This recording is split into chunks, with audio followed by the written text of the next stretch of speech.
Hi, jury members, those of you here with us today in this room, and all of you joining us online. Welcome to the Multifamily Housing Division. India is seeing a surge in apartment construction. Imagine the incredible energy and water savings we could achieve if these homes were designed to be net zero. Mastering this field presents a huge opportunity for future professionals. The teams in this division have developed some amazing ideas, and I can't wait for you to see them. I'm excited to welcome you all to their presentations in the Multifamily Housing Division to see what these teams have come up with. My name is Roni Titus, and I'm the MC for today. It's my job to keep us on time, and I'll be taking this very seriously. Finalist teams have put in a lot of hard work. They submitted their project reports about a month ago, and today these teams will present their work to the jury. Teams, you will have 20 minutes for your presentation, followed by a 10 minutes Q&A. There will be a 5-minute break after that. You must use those 5 minutes to take your component model out, and the next team should move it in. The multifamily housing division has 3 jury members who have expertise in net zero and resilient buildings. We have Sean Sengupta, Director of Edifice Consultants. Hello, Sean. Next, we have Aarti Nain, who is a Senior Advisor at UNEP India Cooling Program. Hello, Aarti. Our third jury member is Alok Deshmukh, Co-founder and Managing Director at Superhuman Race. Hello, Alok. So these jury members have had 3 weeks to review the report submitted by the teams. They have looked at your work in detail and have already assessed your entries for the 10 contests in the decathlon. Teams, your presentation will help them hear your narrative. They will assess your presentation and your mastery over your solution through the Q&A session. They may revise their scores based on what they may hear from you today.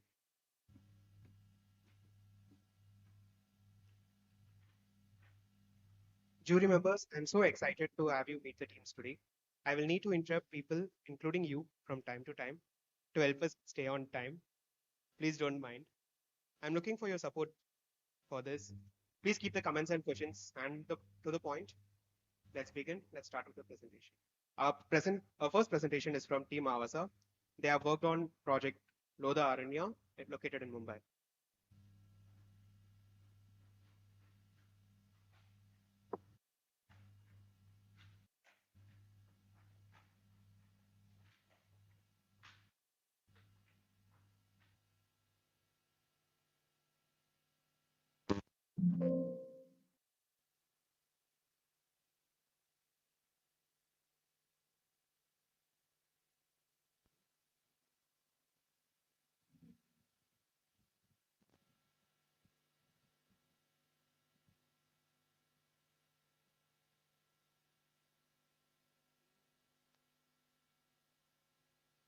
Team, you will have 20 minutes to present your work to the jury.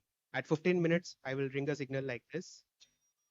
You won't have a 21st minute, which means at 20 minutes, I will stop you and ask you to end your presentation. After that, we will have a 10 minutes for a Q&A session. Please keep your answers direct. Okay, team, the stage is yours. Mumbai is a city that continues to grow vertically, but not necessarily better. More than half of the growth is migration driven, increasing the pressure on housing, infrastructure, and community spaces. As population density increases, access to quality open spaces and comfort continues to decline. The challenge is no longer just building more homes, but to create housing that can accommodate while remaining healthy, sustainable, and livable. Good morning, respected jury members. I am Tanishka, team lead of Team Avasa, representing Manipal School of Architecture and Planning and Manipal Institute of Technology. We are a multidisciplinary team of 15 members. Our project partner Ludha provided us with a site in Matunga with an area of approximately 1.9 acres and a requirement of 10% Mother Earth reserve ground. The site lies in hot and humid climatic zone. Located within Matunga, it benefits from excellent connectivity through road and rail network.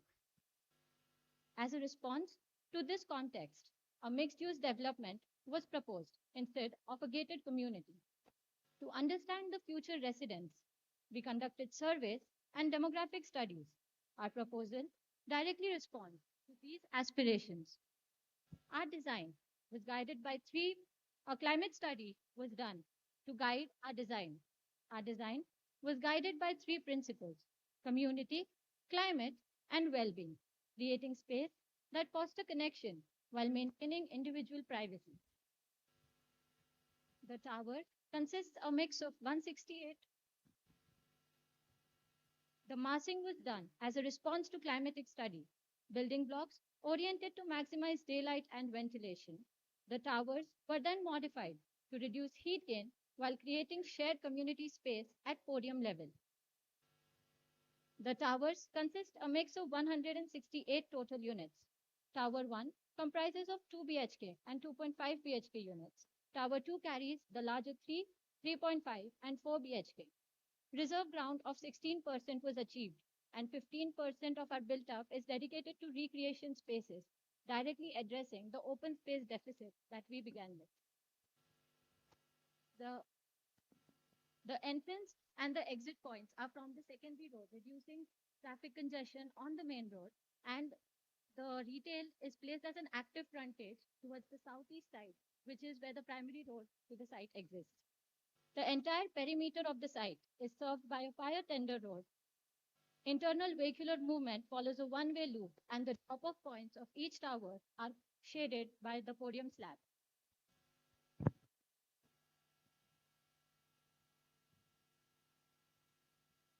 Our podium is the social heart of project. Kids Park, toddler play area, and senior citizen sit-outs are placed in direct proximity to each other. A semi-open workspace has been provided for the young working age population that makes up the majority of the residents in the area.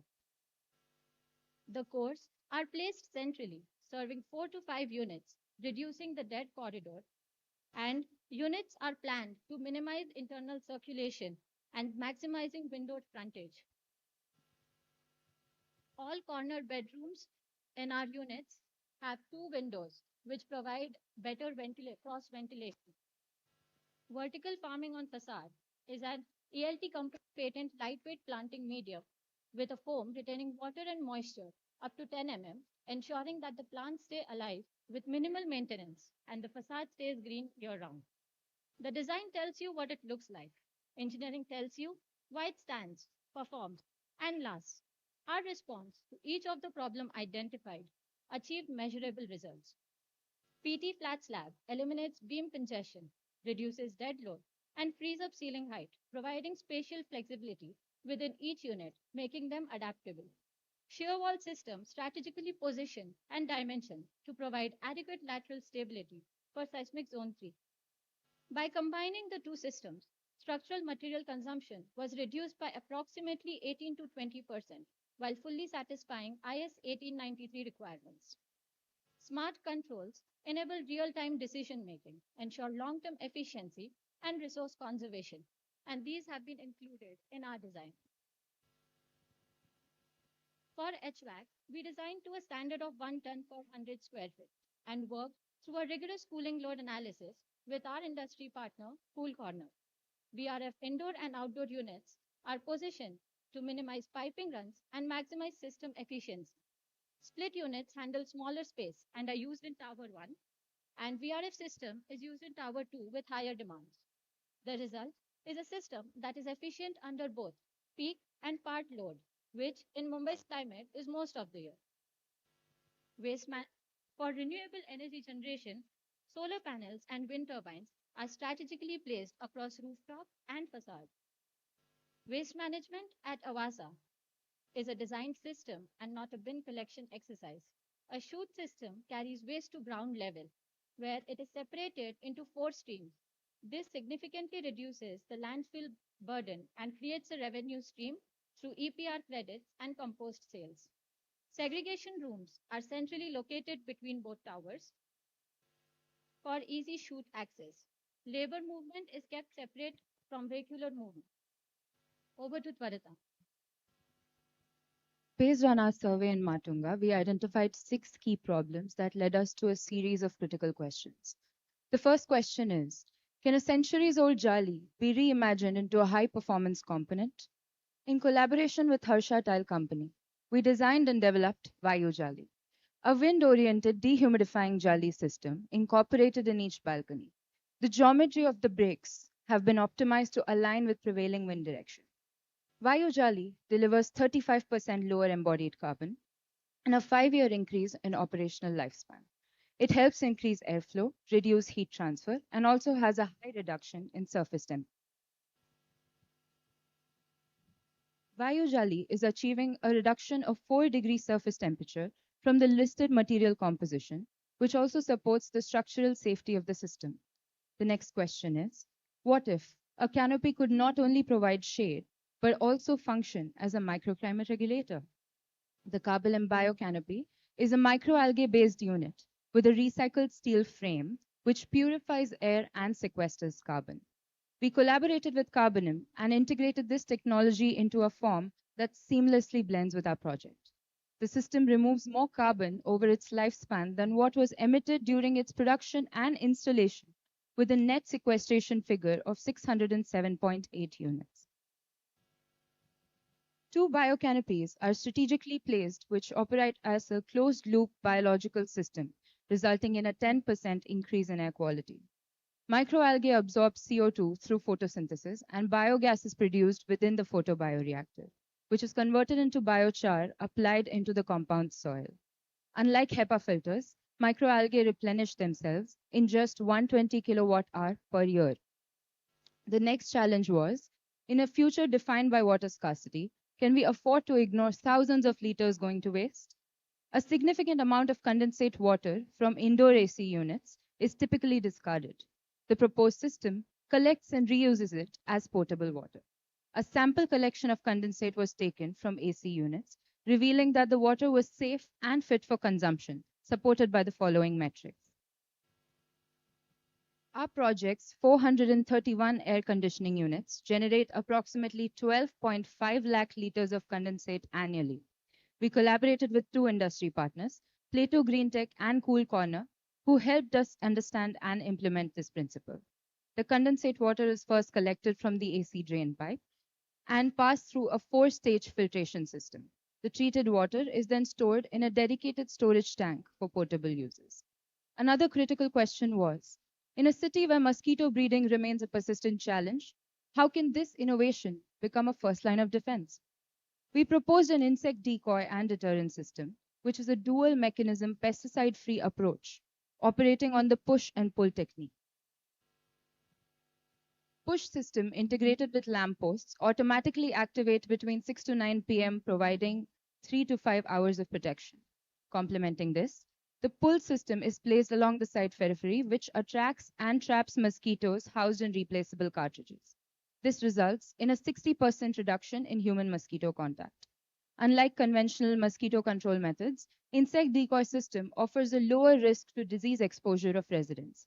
Strategically deployed at 15-meter intervals, the system maximizes mist coverage, and collectively protects the entire compound with high efficiency. Next, our digital platform connects residents with real time building performance, community services, and sustainability goals while enabling them to earn and redeem net zero credits. We now turn to health and well being, where the following strategies have been addressed by our design solutions. Within the ASHRAE 90% comfort band, we have achieved 49.5% annual thermal comfort hours with monthly average operative temperatures of 26 to 29 degrees Celsius. This comfort hours are limited to 10% through optimal orientation, WWR of 3 to 35%, and a CFD analysis confirming that the wind velocity is about 1.2 meters per second. The daylighting analysis confirms that the annual hours of daylight received in all habitable zones is above 300 lux, and annual hours are as per Griha standards. The building massing incorporates self-shading through projecting balconies and recessed facades. Reduced overhangs on the north facade enhance daylight penetration, while balcony integrated creepers and retractable blinds provide adaptive solar control. The combined effect of these strategies yields a 30% improvement in thermal comfort. Our current AQI comes under unhealthy classification, which we have addressed through the following strategies. We were able to improve 20% in air quality and a reduction in 35% of humidity. The final dimension of our strategies addresses environments that foster social interaction, which are among the strongest determinants of psychological health. The following community facilities have been designed and integrated in the compound.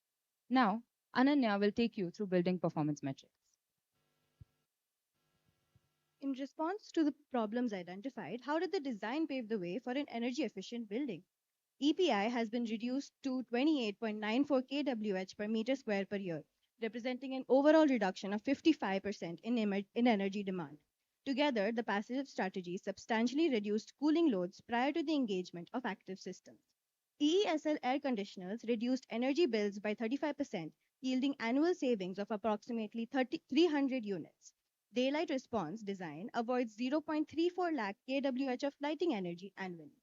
The energy generated supplies power through an inverter to the building system, and the surplus power is exported to the grid. We have achieved a surplus of 0.39 lakh kWh per year, resulting in a net positive balance. Vari BIPV panels and vertical axis wind turbines generate over 11.5 lakh kWh annually. Solar panels, solar water heaters, and vertical axis wind turbines are integrated across the southern facade and throughout the site. Having optimized the energy, let's focus on water performance. Mumbai experiences increasing water demand due to rapid urbanization. In response to these issues, our design has achieved a 43% reduction in water consumption. One of the key strategies is the use of low flow fixtures and dual flush systems, which significantly reduce the water demand by 70%. Water consumption has further been reduced through rainwater harvesting, groundwater recharge, and wastewater treatment using the Aquatron system. Aquatron is an ecological wastewater treatment technology that separates fecal solids from wastewater using three natural principles: the momentum of flushing water, centrifugal force, and gravity. This system does not use any electricity or chemicals. This treats 90% of wastewater on site. Both grey water and black water are directed to the Aquatron separator, and this wastewater enters the STP and is used for non potable services. It has already been successfully implemented in several sustainable projects.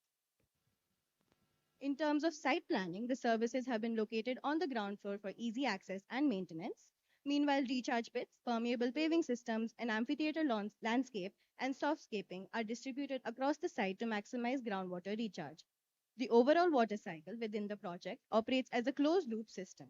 And through the integration of all these strategies, the project achieves a WPR of 1.1 and a WBS of 1.8. And in India, the housing sector is responsible for nearly 22% of the nation's total CO2 emissions. Through material selection, embodied carbon was reduced by 63%. A key strategy was replacing cement in conventional concrete with binder, a clinker free product from green jam, increasing its setting time via a carbohydrate retardant. The podium parking system demonstrates 68% lower emissions compared to basement parking. With the majority of materials procured within a 100-kilometer radius, the transportation impacts were minimized as well. The project incorporates two optimized wall assemblies, Maivan walls for external and Agrocrete for internal. The wall, roof, floor, and shear wall assemblies were redesigned to improve thermal performance. Finally, carbon sequestration strategies, including carbonym and vegetation, were integrated to offset 3,000 kg of residual emissions annually. The LCA also showed that the A1 to A3 material stage contributed to the highest emissions, helping guide material decisions. The next step is creating a resilient development. Over to Satvika. The following problems were addressed through our framework for resilience. Built on a four-stage methodology: planning, implementing, resilience, and recovery. The project is self-sustaining for 6 days without municipal water supply, 3 days during a total power outage, and passively lowers internal temperature by 3 degrees Celsius. To counter heat waves, a DGU window assembly was utilized, reducing radiant heat by 70%, and the vertical gardening yields an additional drop in outdoor temperature. A board pile foundation and shear wall system reduces earthquake damage risk by 80% and mitigates lateral risk by 30%. Urban flood mitigation is a core priority in Matunga, with a history of water levels rising up to 1.5 meters in peak monsoon. To address this, we have used strategies that ensure efficient stormwater drainage. Burlap netting on our softscaping reduces soil erosion by 70%. The plinth has been raised by 1.2 meters. Side grading is done to facilitate natural runoff towards the amphitheater located at the lowest point of the site. The stormwater drainage system is designed for a 50 mm per hour intensity of rainfall and achieves drain discharge ratio of 0.5. Fire safety is ensured through various active and passive systems as seen above. Circulation and egress systems are optimized to reduce evacuation time by 20%, and the refuge areas have been located on the 7th and 13th floor. Costing plays a crucial role in developing a feasible model. To address high construction and running costs, we have addressed our proposal focusing on balancing sustainability with financial feasibility. The project achieved a 33% reduction in capex and a 9.58 millions in opex. Through optimized material selection, efficient construction systems, and better planning, we achieved a 36% reduction in hard costs and a 24% reduction in soft cost. All of this while the project timeline remains practical, with an estimated completion period of 33 to 37 months, including approval, construction, and occupancy, while the overall construction cost has come up to 29,000 rupees per meter square. For operational expenditure, a life cycle cost analysis over 25 years showed major reductions through efficient HVAC systems and renewable energy integration. The Aquatron wastewater system provides immediate returns, while the solar and wind systems recover costs in about 6 years and 7 months, contributing to 50% lower annual operational costs. The cost reduction strategies used were Maivan construction, which reduces labor and construction time, Agrocrete blocks, and optimized active systems as shown above. Additionally, renewable energy subsidies and IGBC-related incentives help lower upfront investment costs. Finally, the project adopts a waste to wealth model, where waste from 168 units is converted into value through composting, recycling, and e-waste recovery. This creates annual net gains of 4,34,000 rupees while promoting a circular economy. And this is just one piece of a much larger picture. For developers, Lodha Aranya is a rare convergence of profitability and purpose. Returns arrive early, payback periods stay lean, and capital expenditure shrinks, not through compromise but through intelligent design. Operational cost drops significantly, and even waste becomes a revenue stream. With an 80% saleable efficiency, this is a project where almost nothing is left on the table. The incentives, however, make it even more compelling. A 15% tax rebate, 5% additional FSI, and benefits from various banks.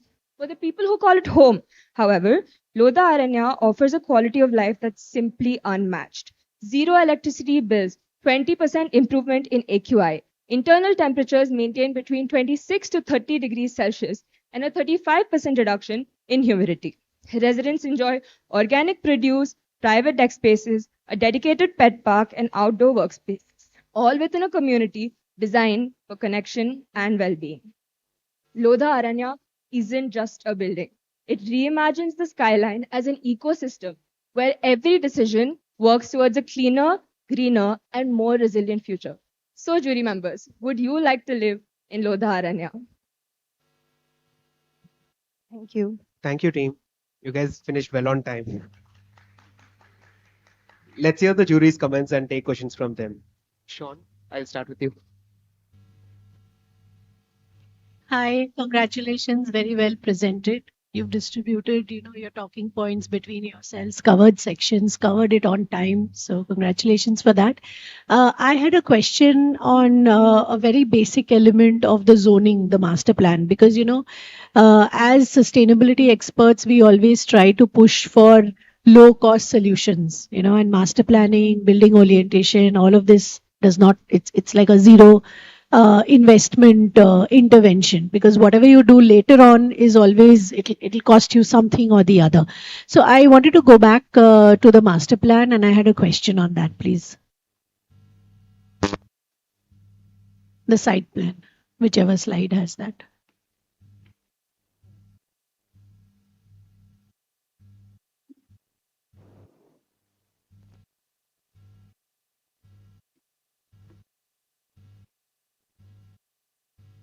Yeah. In fact, I think a couple of slides later, you have the building plans up to this. Yeah. Keep going, keep going. No, go on where there are both the towers. Keep going. Here, just no, go back. Yeah, just be here. So you see, there is you have north almost. It's not the true north, but slightly tilted. Now your building plan has both the orientations. You have an east-west orientation as well as a north-south orientation. And one would assume that once you've done the climatological analysis, etc., there would be any one of the orientations which is appropriate. But you have done a complete, U-turn. One building is, facing in one direction and the other in the other direction. The issue with the building on the right is that you have a whole facade facing the north, which typically means almost little or no sunlight into a dwelling unit, which is a killer. So I personally think the left orientation is much better than your right orientation. And when you see the entire site plan, there is enough space for you to orient this building also same as the other building. So was there anything very compelling at your end that you chose to orient the two buildings in completely different 90 degrees? Is mainly because if we orient them in the same direction, their balconies of both the buildings will be looking into each other. And this way, we are able to provide clearance to the balconies on all four sides. Also, this gives a space on the and also because of the active retail frontage coming on the right side, and due to this orientation, we are able to create more open space on the podium for our amenities, which is giving space for our intergenerational community spaces and the clubhouse. So which means you're saying that sunlight in the building has been overshadowed by your other considerations. Actually, ma'am, daylight has been met on the north facade. We usually had before our form had self shading throughout the whole envelope. We had same level shading, horizontal shading implemented on all facades, but we have reduced it to 600 mm, which is just enough to cover the VSA on the north facade. So that has been met. And on the south facade, we have panels, solar panels going through the whole facade, which is also being optimized for generation. So that I think makes sense. Right. Maybe you could have looked at some kind of staggered, balconies, etc. To I understand your point, and it's a valid point. In a residential, looking into each other's apartments is not a very good thing to happen. But it would have been nice if you had tried to, stagger the balconies, put them at an angle so that there is no direct viewing. Because in Mumbai and in most other cities in India, having a north-facing apartment is not value to an owner who is going to in a place like Matunga, Loda development, crores and crores you're paying for it. I wouldn't buy a north facing apartment. So that was my comment. Otherwise, well done.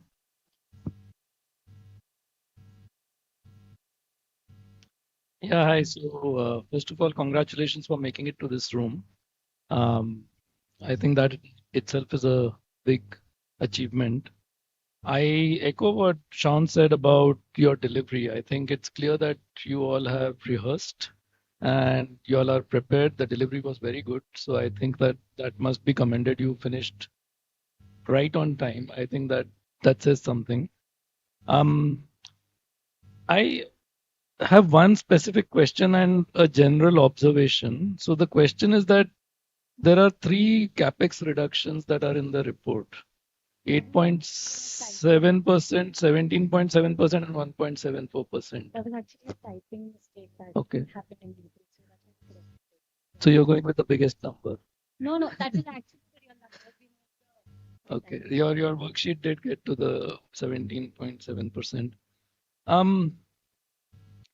My general kind of overarching comment is while a lot of the quantification has been done, I also find a lot of generalizations that are, being thrown around. And I would always say that, with generalizations, especially in the context of, Solar Decathlon India and the 10 contests and, quantification and healthy skepticism about generalizations and claims for products and techniques is always a good habit to kind of keep in mind.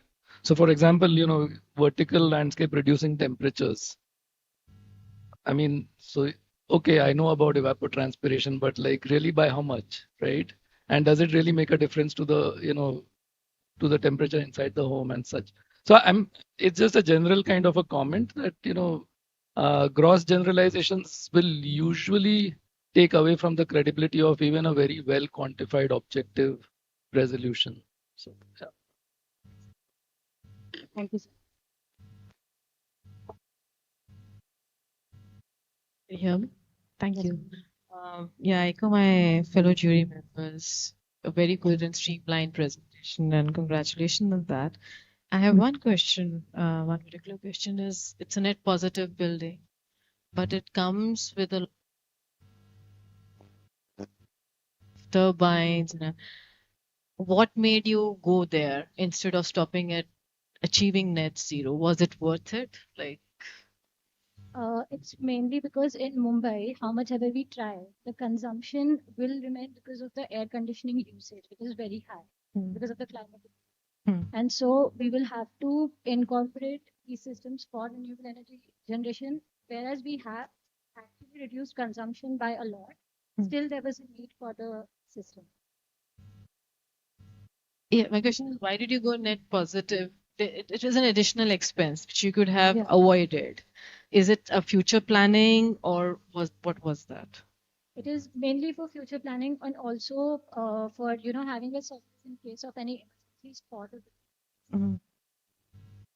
And that's how we are also reducing our electricity bills for the residents. That's also how we are going 3 days without electricity. During a total power outage, we're able to sustain ourselves through the net positive. Net positive. Okay.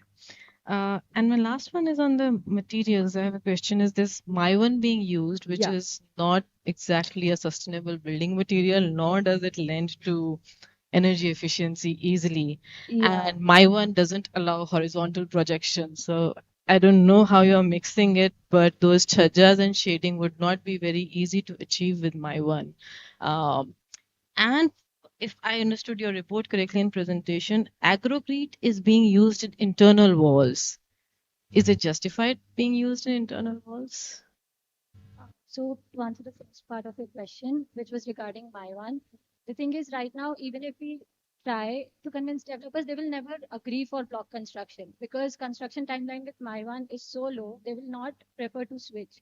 So instead, what we have done is in RMC, where we use cement, we have replaced it with binder with our industry partner. And that way the carbon of the RMC is very low and it is already under testing at their labs. And does this binder, is it lab certified? It's a lab certified product of our industry partner. Okay. Okay. Thank you so much.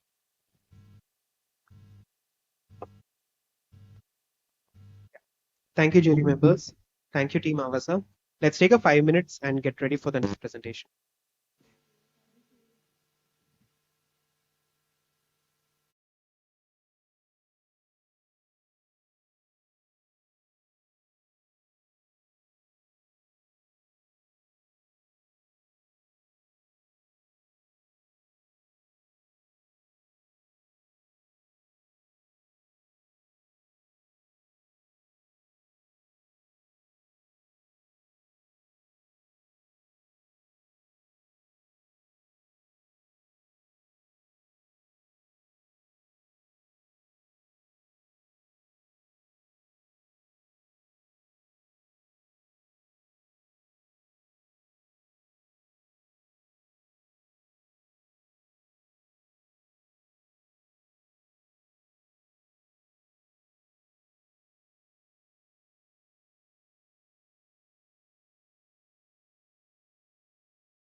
Let's get ready for the second presentation. The second presentation is by Team Srishti.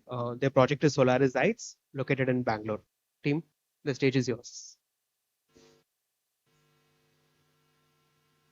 So, team, you have 20 minutes for your presentation to present your work to the jury. At 15 minutes, I will ring a signal like this. You won't have a 21st minute, which means at 20 minutes, I will stop you and ask you to end your presentation. After that, we will have a 10 minutes Q&A. Please keep your answers direct and to the point. Okay, team, the stage is yours.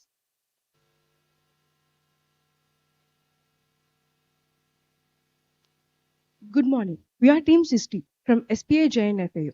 We are here to present our vision for net zero and sustainable development. High-rise apartments are not just buildings. They are ecosystems of people, resources, and daily life. Our project is designed to ensure as we live upwards, we also build towards sustainability, resilience, and quality of living. The project is titled Solaris Height. Requirement of project partner, IGBC goal rating, sustainable development, enhanced market value.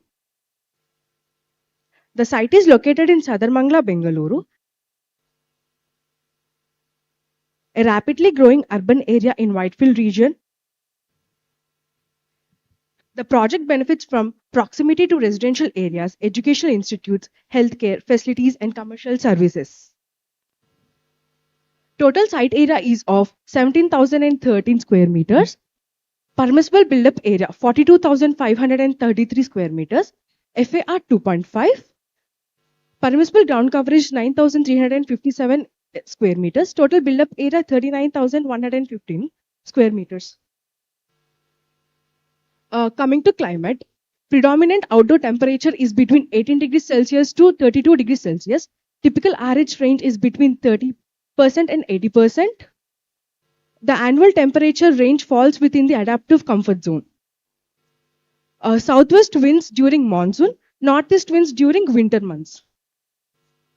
The project site, the residential units are categorized into 3 BHK and 3.5 BHK typologies.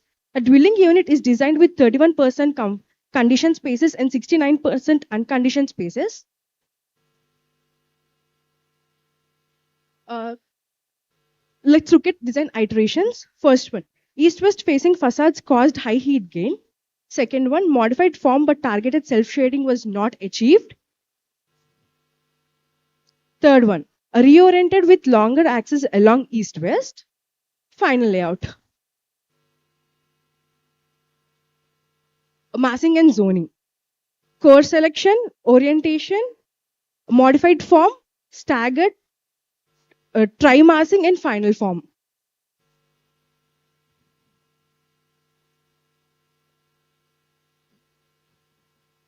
Moving on to architecture design. This slide presents the site plan and some amenities renders.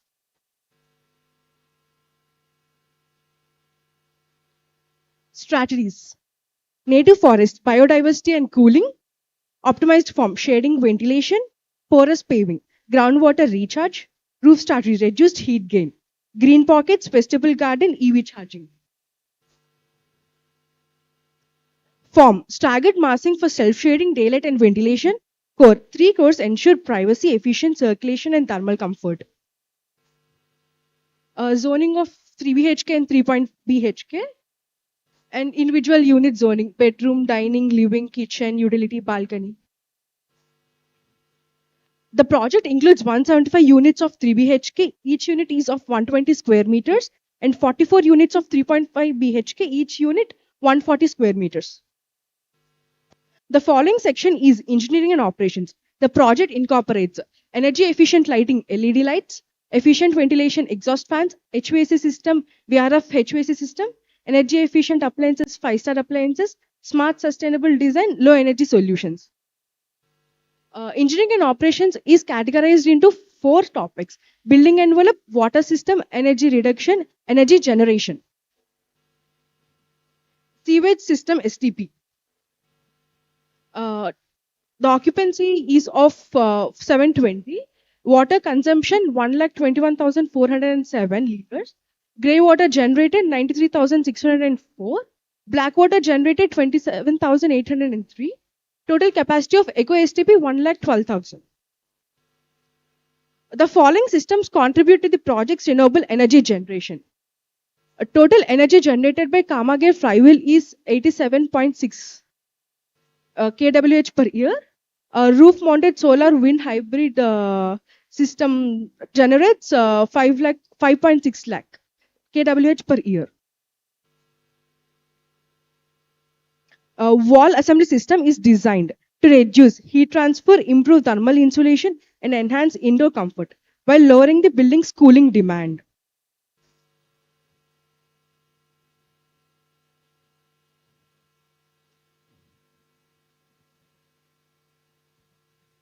Balcony shading system uses balcony panels to reduce solar heat gain while allowing natural ventilation and diffuse daylight into the living spaces. This is used in the south side of the balcony in the building. The, the project utilizes a solar wind hybrid system with 80% of energy generated through solar panels, with 20% through wind turbines. Solar panels are south facing for maximum sun exposure, while wind turbines are placed on parapet. The structure system is designed to ensure stability and durability. The site consists of red soil. Foundation system. A raft foundation is adapted to distribute structure loads efficiently. The basement utilizes column and beam, while above the silt level, it utilizes shear wall. And this is the wall assembly section. With occupancy of 920, waste generated is 55% organic waste, 35% dry recyclables, 5% hazardous waste, and 5% reject waste. And total annual renewable energy is 48,180 kilowatt per year. Passing on to Tanisha. So coming to collaborative innovation, we've collaborated by segregating ourselves according to our know-how. Further, we have collaborated with the industry partners for the technical expertise. Coming to health and well-being, we have observed our base case lacked in either physical or mental well-being. Hence, our goal was to balance both of them by using balcony planters with air purifying plants. We've used cross ventilation strategies with openings on the opposite sides, use of shading devices, and using of insulation in the wall assembly. Next, we have taken care of the mental well-being by incorporating integrated green spaces. So, coming to energy performance, we've achieved an EPI of 28 kWh units by reducing the consumption of four major energy contributors, that is cooling, common equipment, appliances, and lighting. We've reduced cooling by 73.8%, common equipment of 58.4%, appliances 58.4%, and lighting 70%. Our energy generation contributors include Kamagir flywheel, which is a green energy generator that generates around an annual energy of 87.6 lakh kWh per year. And we've also incorporated solar wind hybrid system, where the solar panels are facing 17 degrees to the south, while the wind systems are placed all along the parapets according to the wind speed present in Bangalore, that is 15 to 25 kilometer per hour. Next is the next energy generation contributor is the biogas plant. It generates around 1.5 lakh kWh per year, while the solar heat pump helps reducing 75% of heat energy. Coming to the passive design and building form strategies, our blocks are north-south oriented with staggered massing, which provides self-shade and minimizes heat gain. We have achieved an envelope operation by using high-performance wall assembly with U value of 0.3 units, with high-performance roof assembly with roof U value 0.3 units, and then we've used windows of high-performance glazing with solar heat gain coefficient of 0.22, uh, visible light transmission of 51%, and window U value of 1.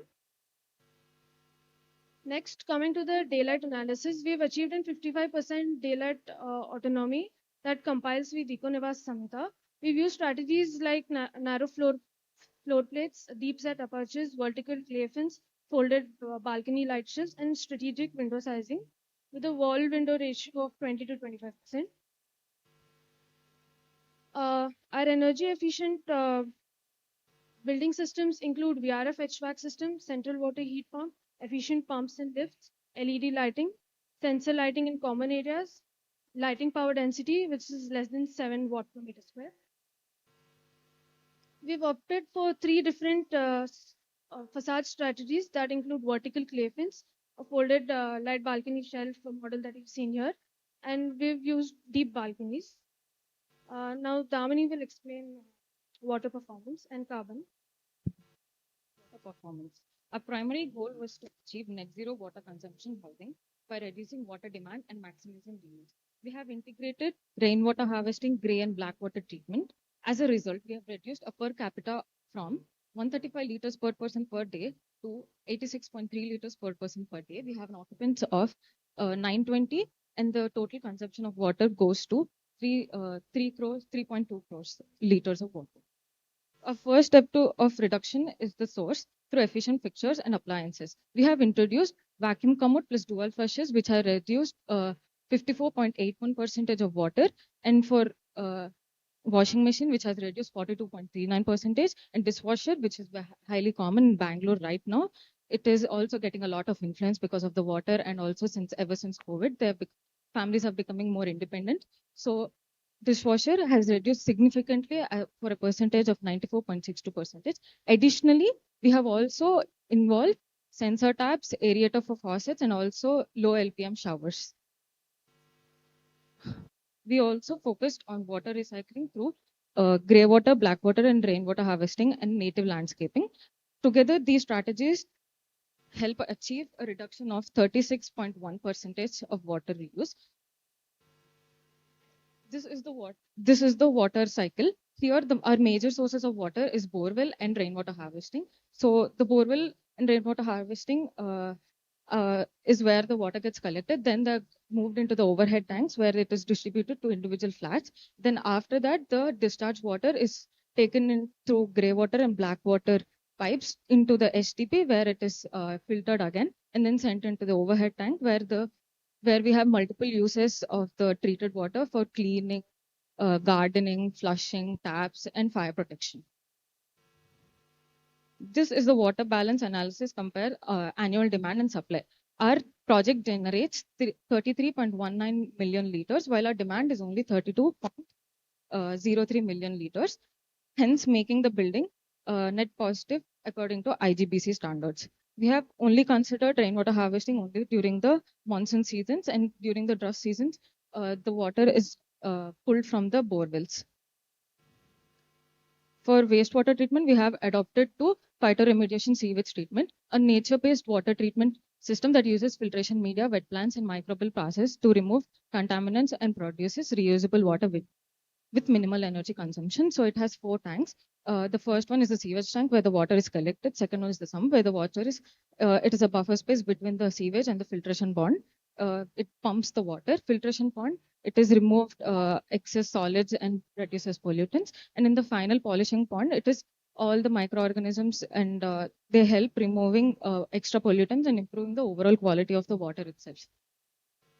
So to improve groundwater recharge and water storage, we have implemented rainwater harvesting and recharge pits and borewell configuration. We have implemented 3 pits of rainwater harvesting with a capacity of 90,000 liters each, and recharge pits, 4 recharge pits with a capacity of 104,000 liters each, and borewells of 3 borewells with drainage of 45,000 to 75,000 liters per day. Water performance ratio. Our water performance ratio is 1.03.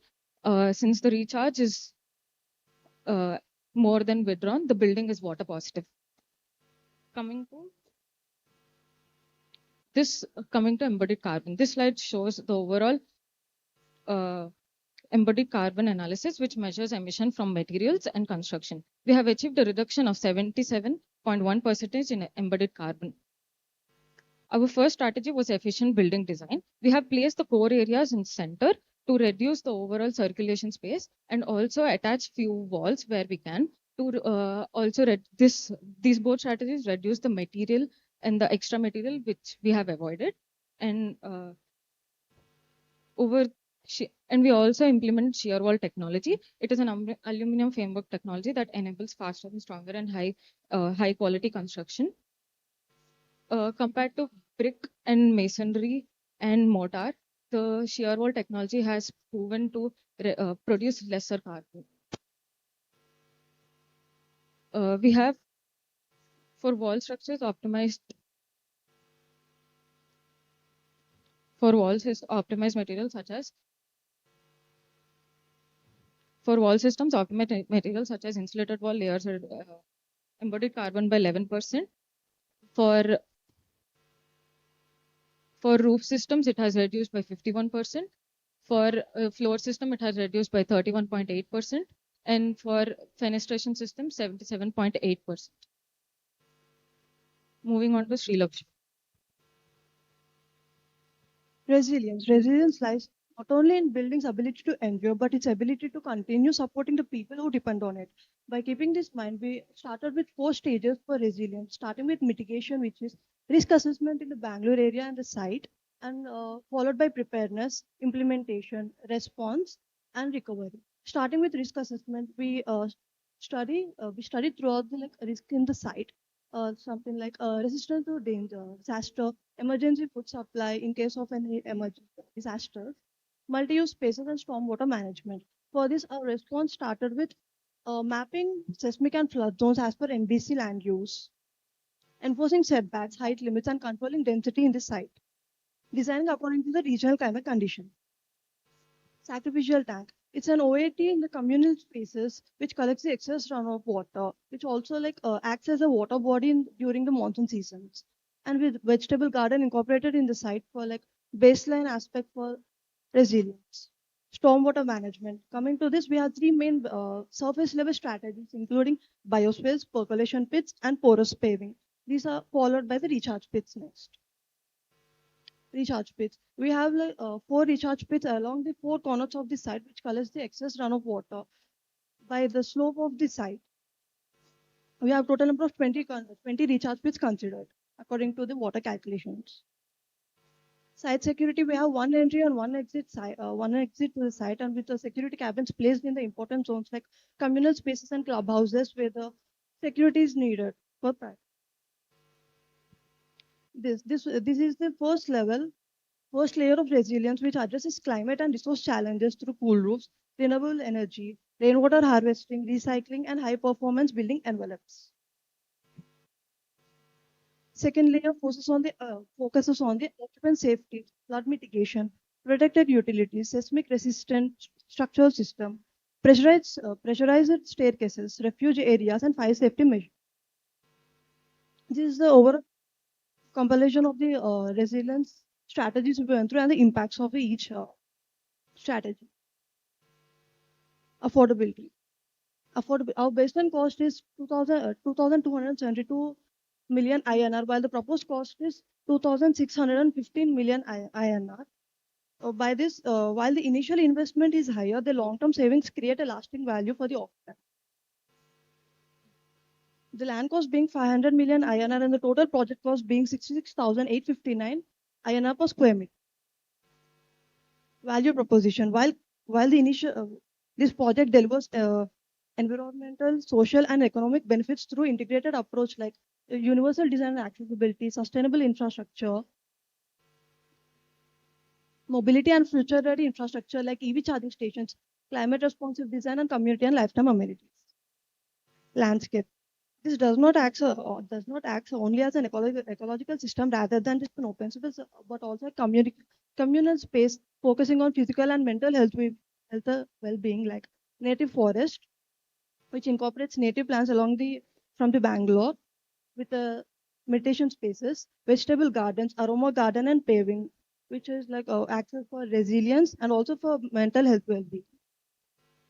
By prioritizing safety, well-being, and environmental responsibility throughout the project, we created a living environment that supports people today and adapt to follow future challenges as well as improving the quality of life for the residents. Thank you, team. Your team did a great job. Let's hear the jury's comments and take questions from them. Sean, I'll start with you. Hi, congratulations. The one thing which I wanted to tell you is that yours is one of the designs that really works, in the sense the way you've done the layouts, the way, you've done the building orientation, the wind flow, natural ventilation, the shading mechanisms, all of that you've thought through. They're all buildable, doable kind of thing.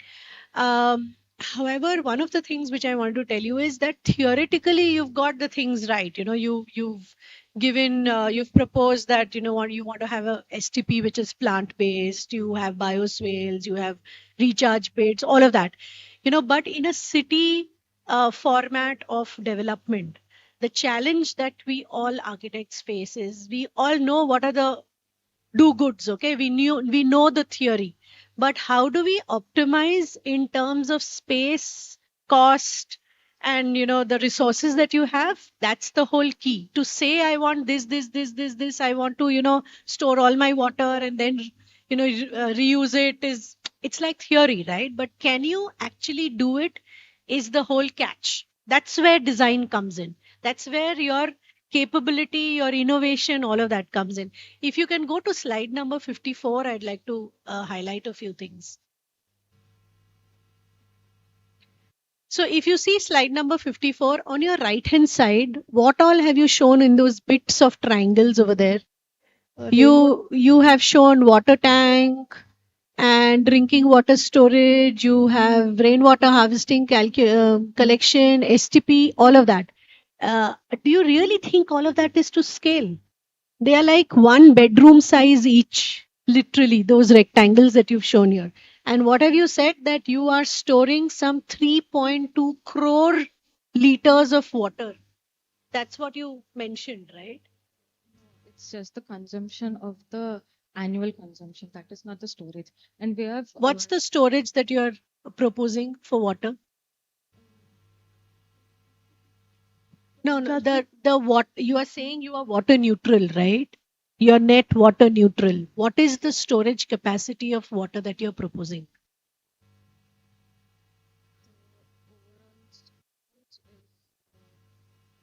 We have divided the per day consumption by half. Per day consumption. No, that's all right. I'm saying how much of water are you storing? What's your tank capacity?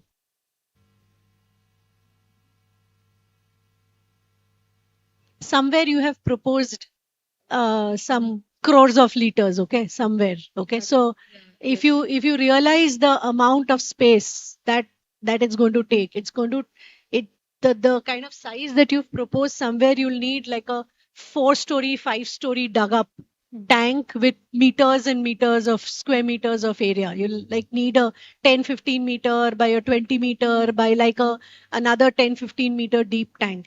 It's not the kind of capacity that you can, right? Yeah. As far the storage, we have multiple water tanks. So for each division, so for the main storage, that is the underground tank, it is around 2 lakhs, and it keeps circulating between the STP and the underground tank and the rooftop. So it is not a stagnant storage system. So it keeps circulating. So I haven't provided the whole day storage capacity because it is circulating. So that's the other thing. You have not proposed a mechanical STP. You have proposed a nature-based STP. Do you realize how much time that is going to take and how much space that is going to take to purify your water? And if you don't have exact capacity and you're saying you're quickly recycling, it's not going to work for you. You understand the catch you're getting into? Yes, I have. So that's it's fine. I understand that, but theoretically you've done well. You have put in all the the things, the to-dos, the good to haves, all of that. But space is a major factor for architects to play with. We all know what to do, but how to do, where to do is where design comes in. So we have spoken with an IGBC consultant, and we had a conversation, and she has with all the capacitance and the occupants, she has told us a minimum of or a max of 500 square meters is required. So which we had. So we had placed the STP with the requirement itself, and we have divided the capacities of the tanks based on that.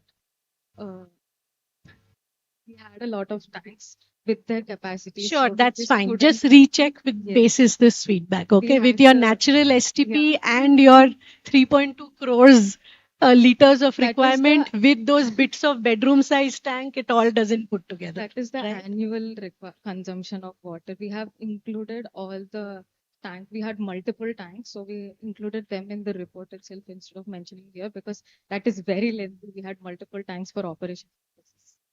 Yeah. All I'm saying, you need to provide space Yes. for that. Yeah. Yes. Well done. Thank you.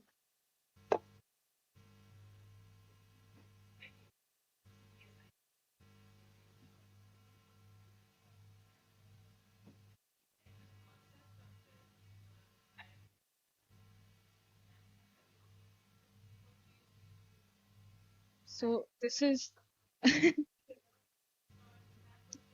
So actually, this is we thought of like a motorized operation for this, but due to cost, we couldn't do it for the like this. Suggest and also it's taking like 30,000 for the motorized one. This is the manual thing, and we also thought of like a binding, like for blindings how we do that system. Yeah, this is yes, yes, yes, yes. This is like an else idea of this, like to show for the concept share. Th- Thank you, ma'am. Temp- ma'am.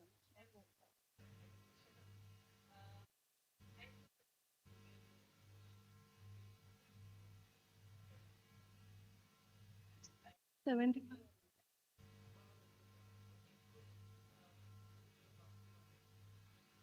Regarding the question, it's like if client is okay with it, so we followed. Yes. Correct. The civil cost, I forgot to mention that. I had made a note. Your civil cost is very high. Huh? It's not going to be a sellable project. Just check.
You will There are have different layers of different like trees, shrubs, in the like yeah available in the surroundings of the Bangalore.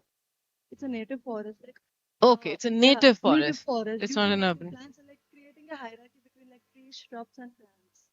Okay. It has Oh, different layers of trees, which creates like a forest environment in the city, but using native plants and trees.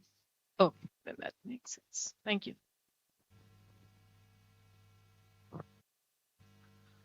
Okay. Well, once again, congratulations for making it to this room. I like the component model. It has potential with like alternative materials, better finishes, maybe motorization, hydraulics, and such.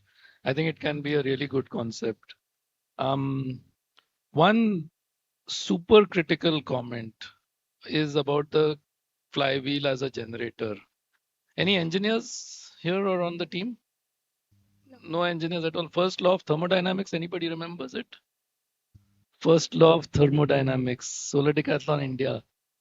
Anybody knows the first law of thermodynamics? Energy can neither be created nor destroyed.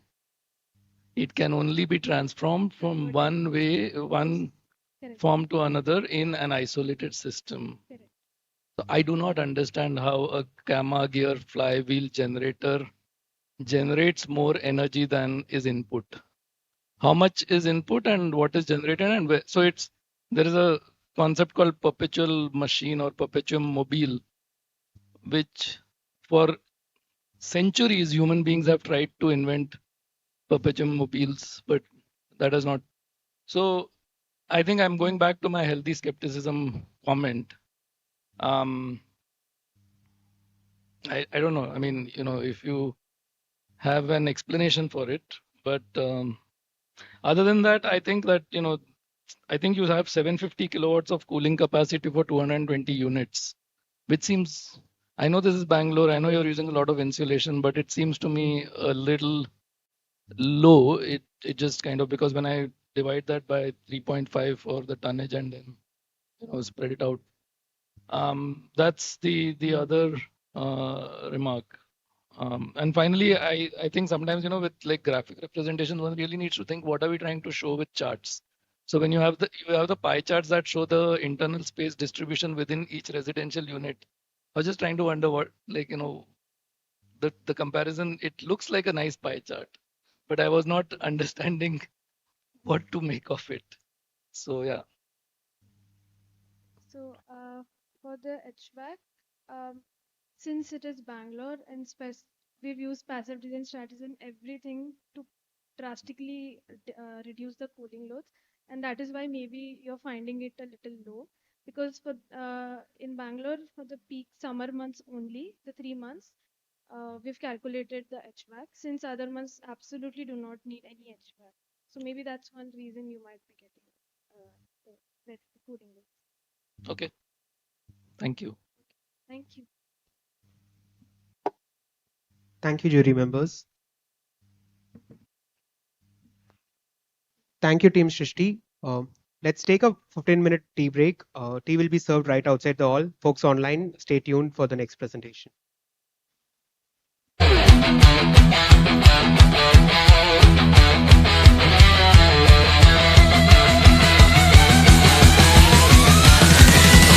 The world is so hot, hot, hot. We're making it cool, cool, cool.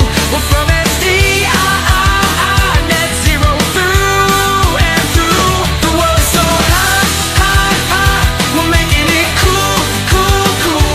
We're from SDI, net zero through and through.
so hot, hot, hot.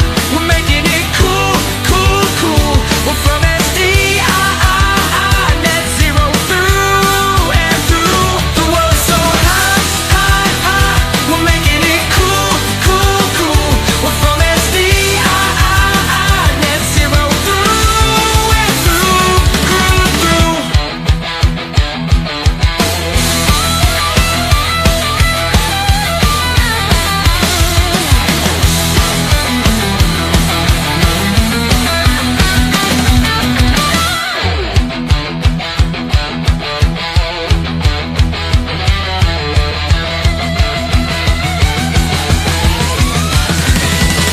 The world is so hot, hot, hot.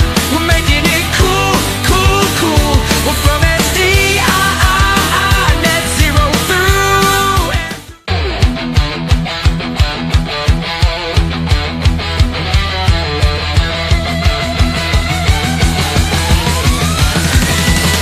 the world is so hot, hot, hot. We're making it cool, cool, cool. We're from SDI, net zero through and through. The world is so hot, hot, hot. We're making it cool, cool, cool. We're from SDI, net zero through and through, through.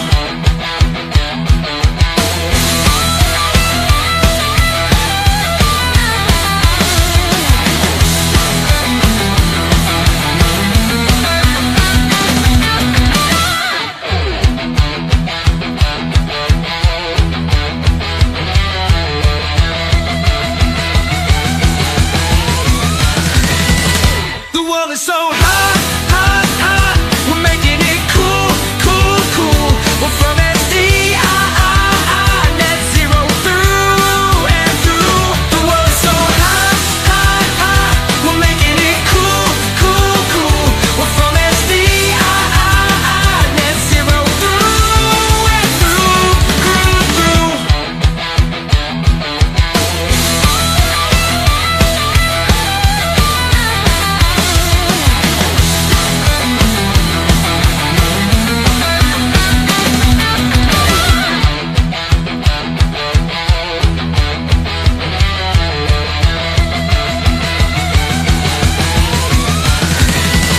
The world is so hot, hot, hot. We're making it cool, cool, cool. We're from SDI, net zero through and through. The world is so hot, hot, hot. We're making it cool, cool, cool. We're from SDI, net zero through and through, through.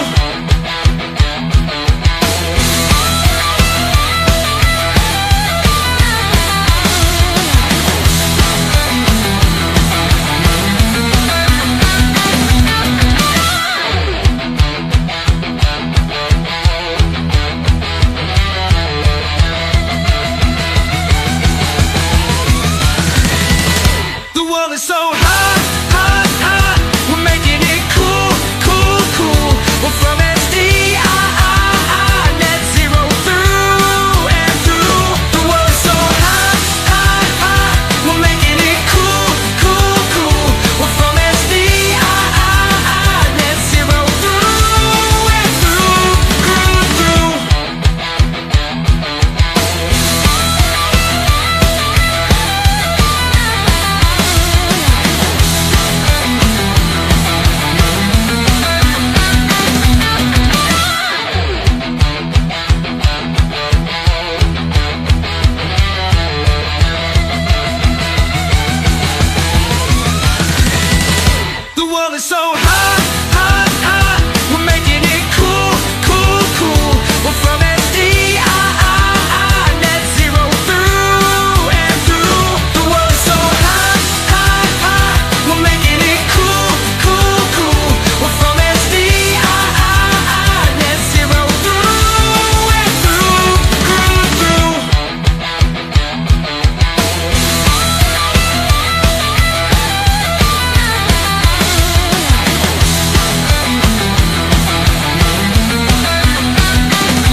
world is so hot, hot, hot.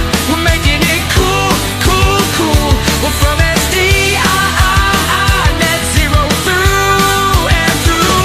The world is so hot, hot, hot. We're making it cool, cool, cool.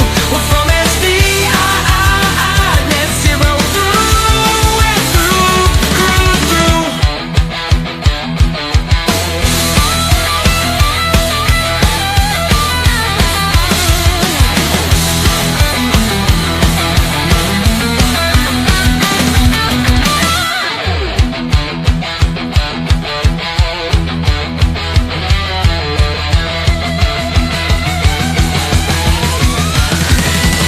The world is so hot, hot, hot.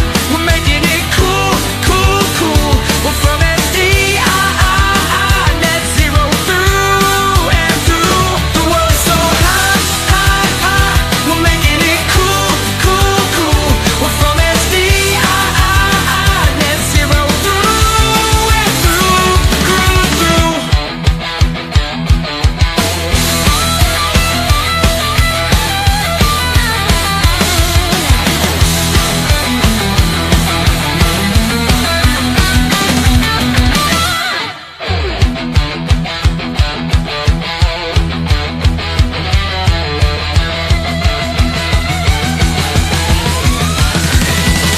The world is so hot, hot, hot.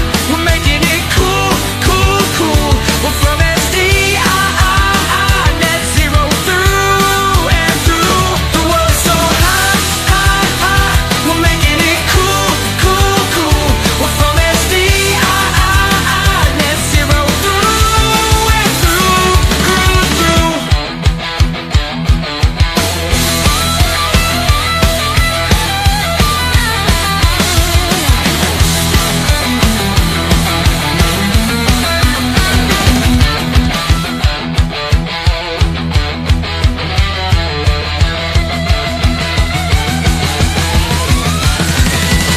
The world is so hot, hot, hot. We're making it cool, cool, cool. We're from SDI, net zero through and through. The world is so hot, hot, hot. We're making it cool, cool, cool.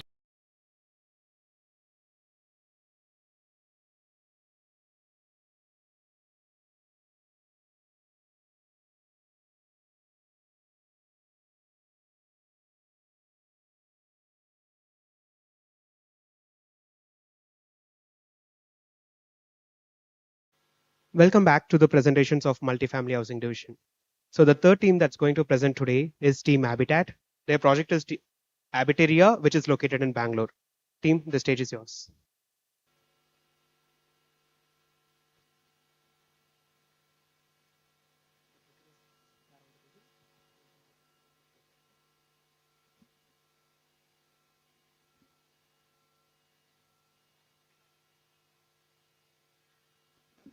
So team, you'll have 20 minutes for your presentation.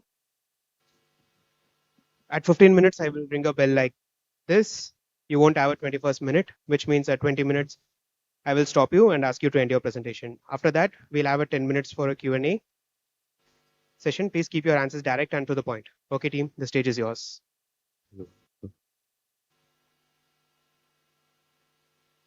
Our project began with a simple question. What if the biggest challenge facing housing today is not lack of building, but lack of belonging? As our cities become denser, we continue to build more homes, yet often we feel disconnected than ever before.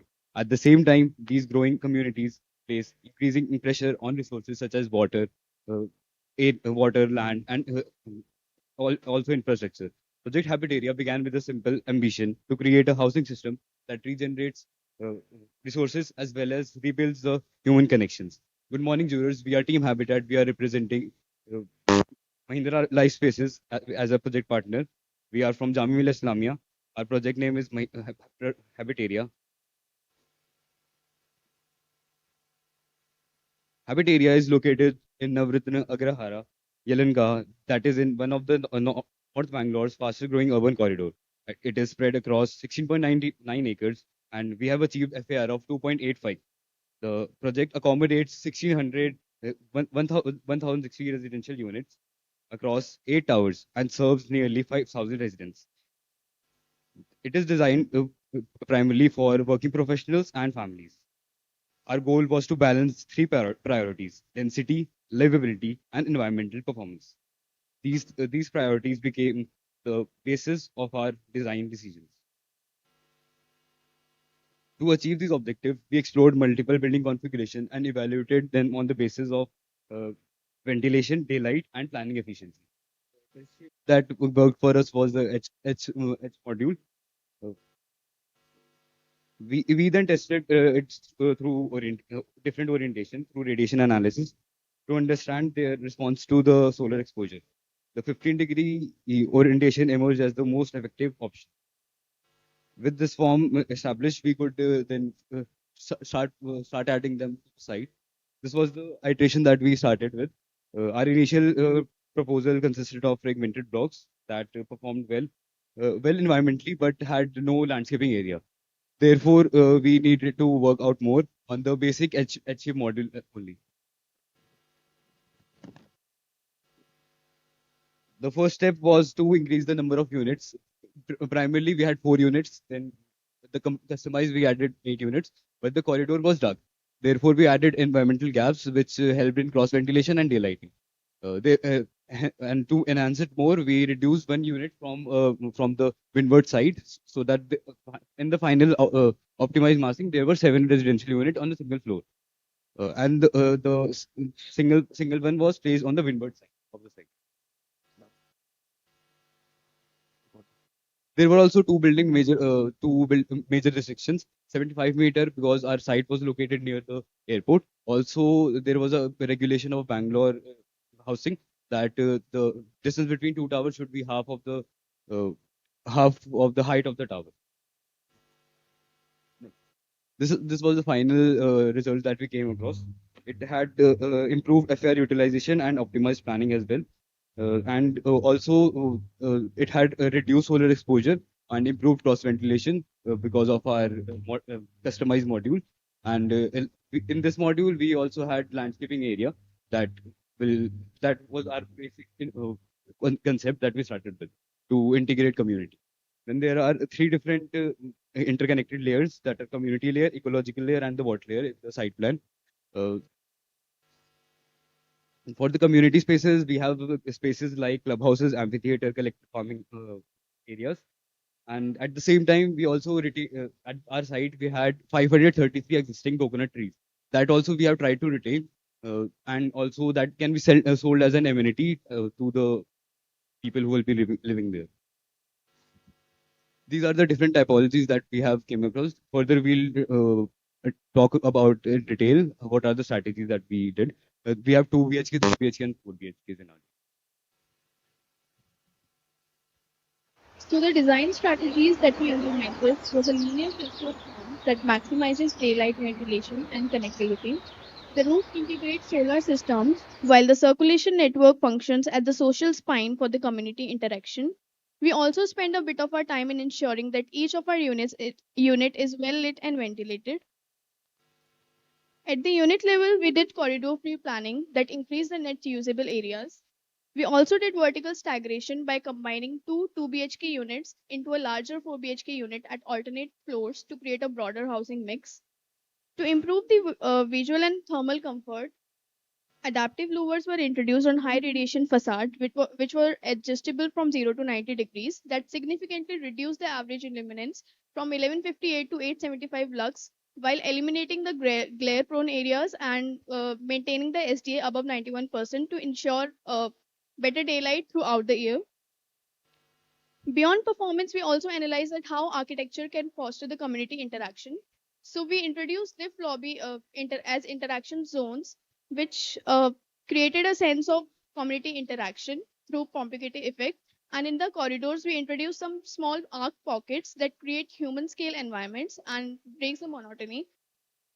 Next. Angle seatings encourages the casual conversation, while the curved pathways create repeated encounters during the daily movement. Now, to understand that how these strategies actually work, we analyze a typical day at Habitaria. So this is how the sustainability becomes the part of everyday life at for any residential habitation. So in health and well-being, we in health and well-being we established three very important sections, which is thermal comfort, indoor air quality, and daylight performance. And based on those sections, we established our parameters and the targets. So for thermal comfort, we simulated our worst case units and the operative temperatures which we got from these worst case units. We normalized it against the IMAC band, and through that we got our comfort hours, which comes to total of 78% comfort hours, and alongside with the ventilation rate of 1.5 meter per second. And these all achieved just with the natural ventilation without any added cooling systems. Now for indoor air quality and outdoor air quality, we have a spread network of sensors spread out throughout the site, which continuously monitors these parameters, and it uh, it it gives a notification on the our Habitaria app for the remedies. Now in the energy performance, we have achieved a massive reduction of EPI reduction of 54% against our baseline shoebox model, and also net zero energy building along with 8% surplus energy. So our EPI reduction is happening by first it is happening by orientation and form, then envelope optimization, then efficient equipments, and then it finally comes down to 22.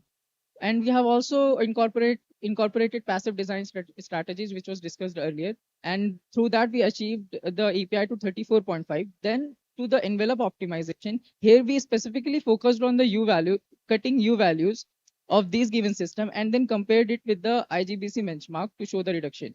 And through this we got our EPI to 29.8. Then moving to, we have also proposed a set of energy efficient equipments.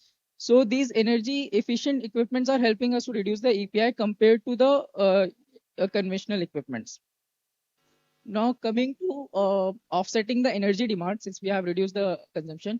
So to reduce, we have majorly three systems: rooftop solar PV, BIPV panels, which are also acting as a facade elements, and biogas.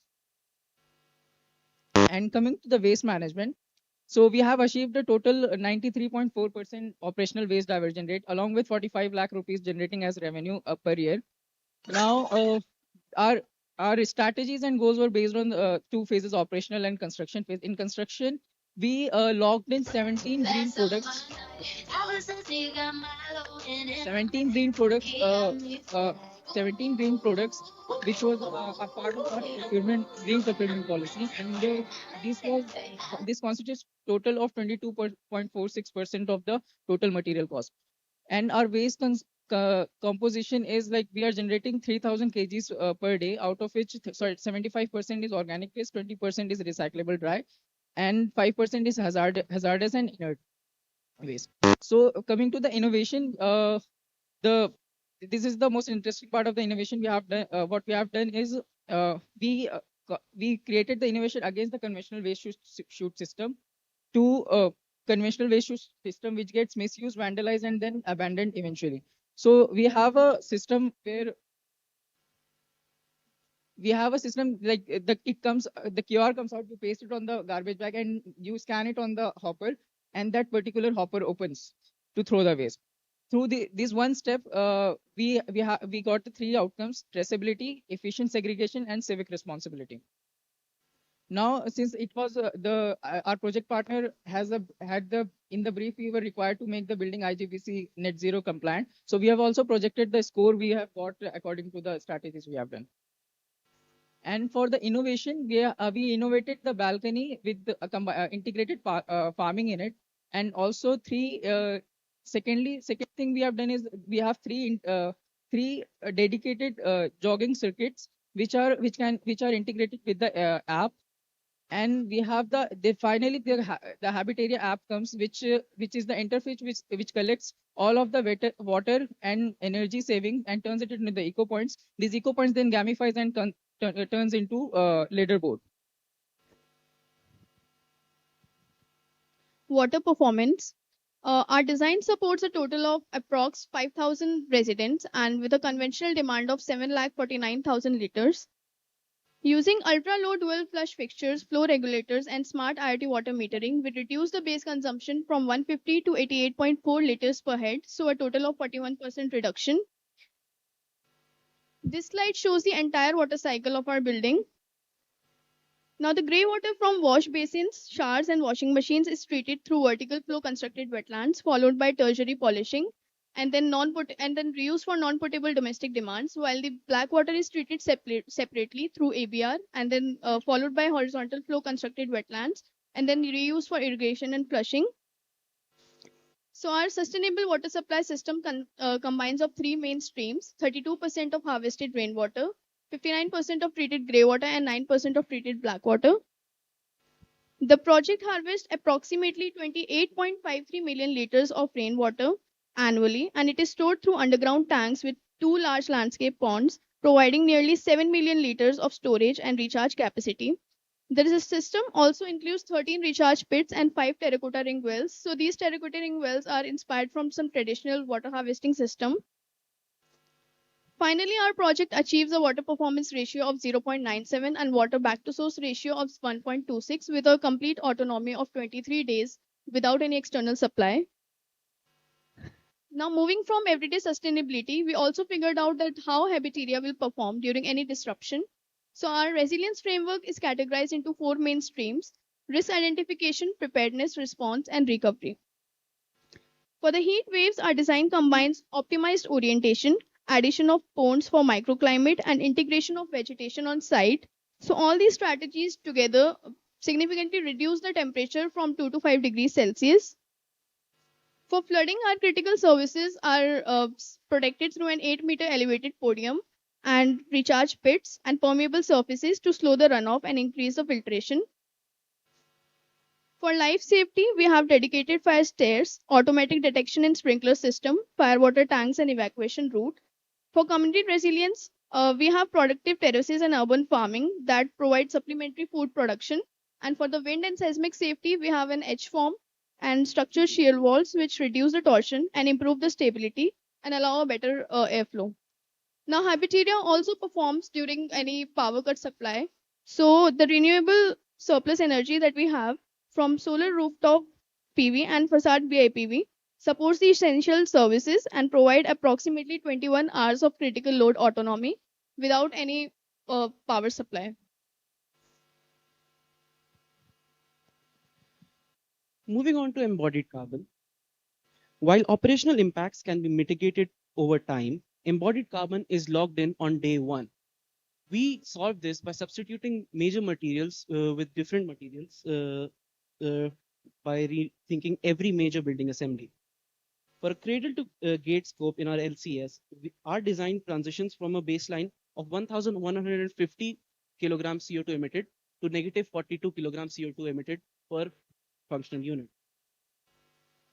Overall, we have abated 757,003 tons of carbon. We have done this in two major ways. 80% of the ways was by replacement of materials, and 20% of the way was by design principles. Moving on to our designed external wall. Our external wall is designed in layers. It's a sandwich panel. It's externally, it's two layers of lime char plaster, both of which are coated with either paint or another layer of lime. Then we come to bind a ferro cement panel, and in the center there's an airy agrocrete layer of 120 mm at a density of 800 kilograms per meter square. Next, we come to an internal wall. An internal wall is also a sandwich panel, but it's a thinner sandwich panel made up of two high-density fiber cement boards and a internal panel of 45 mm biochar and cellulose insulation. For slab and flooring for our roof specifically, we have replaced our regular RCC with our specially designed green concrete, as well as using agrochar blocks to increase acoustic ability, and using lime char screed and rooftop paint and tile mortars. For fenestration, we have done multiple things. First, we used Saint Gobain's Orei glass, which has high recycled content, as well as timber cement composite frames. Then we also utilized treated wood in our louvers as well as treated wood in our doors to reduce the overall embodied carbon from 280 to negative 40. In structural load, we mainly reduce it through our use of green concrete we designed, which was made using green jams binder, which acts as a cementitious material, tumble washed quartz quarry dust, which acts as a fine aggregate, as well as RCA, recycled concrete aggregate, which acts as a coarse aggregate. Along with that, we also used steel reinforcement with very high amount of recycled steel, which reduces our overall embodied carbon from 544 to 15. Moving on to our design principles, we replaced deep basement with 2 podium levels, as well as replacing its external louvers from aluminium to bamboo, which reduced our embodied carbon from 540 to negative 12. In engineering and operations, what we have done is mainly 3 things, which is right sizing our sizes of columns as well as beams and slabs, such that as we go up, the column sizes decrease, and so with the slab sizes, so it reduces dead load and also makes sure that we use less amount of concrete. Next slide. Next slide. Next slide. For engineering operations, we have utilized our rooftop solar panels as well as BIPV as well as biogas, which reduces the amount that is on the screen. Next slide. For closed loop hydrological system, we also see that we have a 73.51% return rate of grey water. Coming on to affordability, we have tried our best to reduce hard costs such that finally our final rate comes down to 19,878 Indian rupees per square meter. We have designed it such that with a 5 to 8% of green premium cost, we will see a payback in 5.4 years. Now, coming back to value proposition.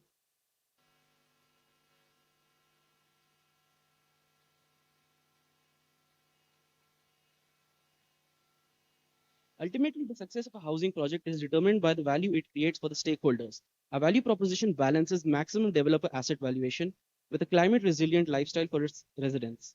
Project Habitaria achieves a IGBC Green Homes Gold Plus Plus rating with a baseline API of 22 kilowatt hours per square meter per year. We have also an ancillary ecosystem which gives us a triple net zero asset status, along with low carbon materials, along with the help of green jams, giving us a 110% reduction in embodied carbon. Our architectural framework covers 5 core pillars. First, universal accessibility, security, mobility, resilience, and community infrastructure. Inside the units, a bioclimatic framework with wider corridors handles passive thermal comfort paired with flexible drywall partitions for rapid customization, low flow plumbing, and a productive balcony trellis system. Together, these outcomes demonstrate that sustainability is not a checklist of technologies, but a strategy for creating long-term value. Habitaria is not simply a sustainable housing project. It is a framework for future high-density communities that consume less, generate more, and create greater value for both people and the environment. Thank you.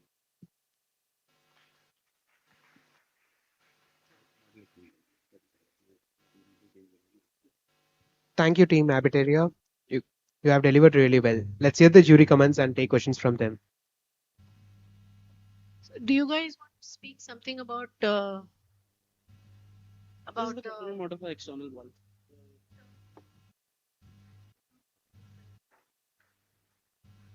Sorry, it's a bit heavy. So basically, this is the external layer of lime plaster on which we have utilized electric paint so that it does not absorb a lot of energy. This is the lime plaster layer. This is the ferrocement layer, which shows steel, and this is the layer of agrocrete which we have used. Our agrocrete would not be fixed, but due to construction constraints, because we live in Delhi and this is a new project, we could not use the proper requirement. Then this is the other ferrocement layer, and below that is the other lime layer. This is the external.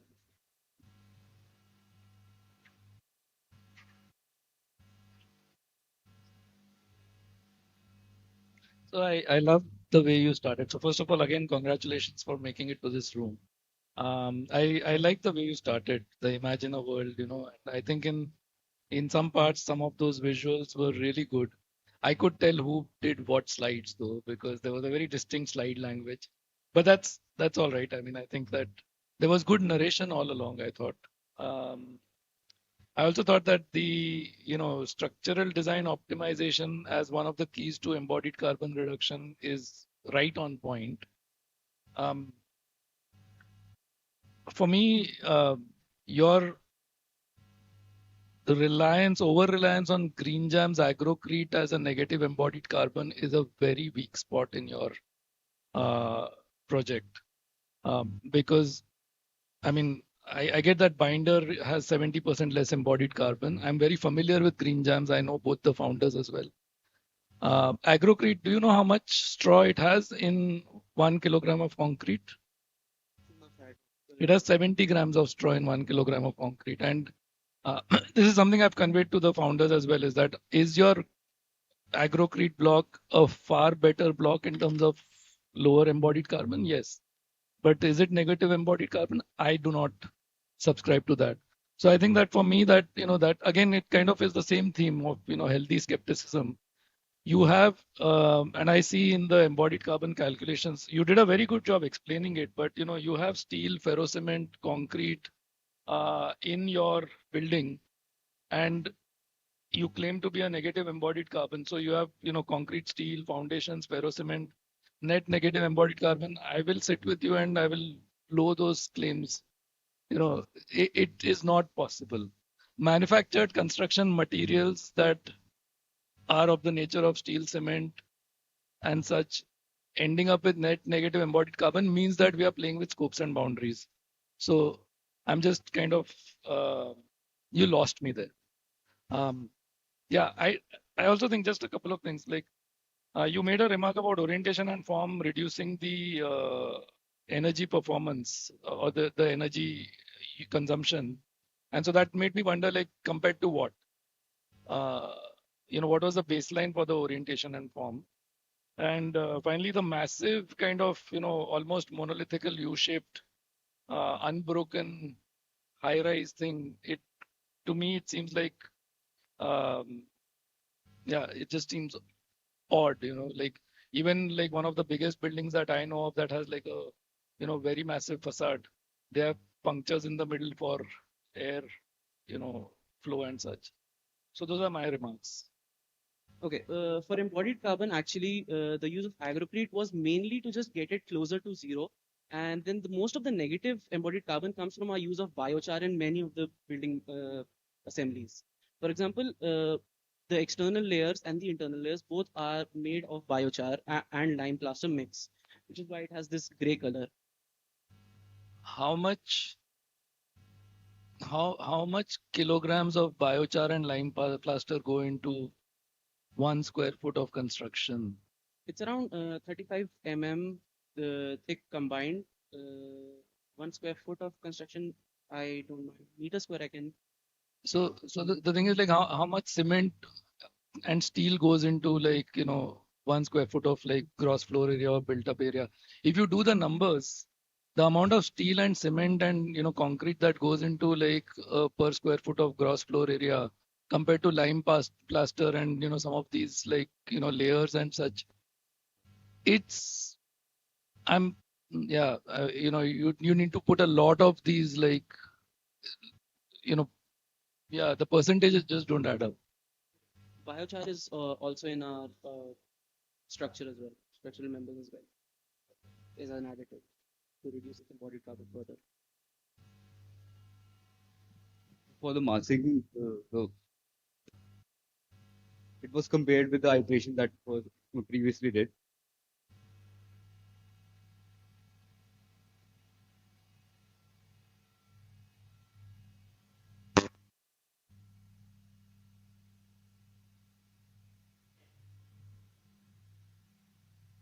Previously, previously what we designed, it had like, if we design a floor, we'll need two staircases. So when we were doing the previous thing, when we had 4 units, it was not economically uh, feasible. That's why increase the number of units on a single floor. That was the reason of the number increasing the floors. So the massing, we have on the cluster level plan, we have planned in such a way. All,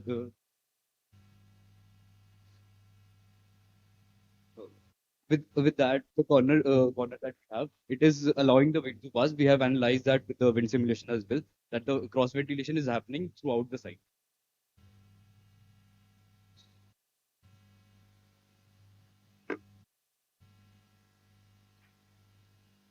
Okay, hi Team Habitat. Congratulations, well spoken. And I like how you guys have spoken by yourselves extempore and not tried to, read out things.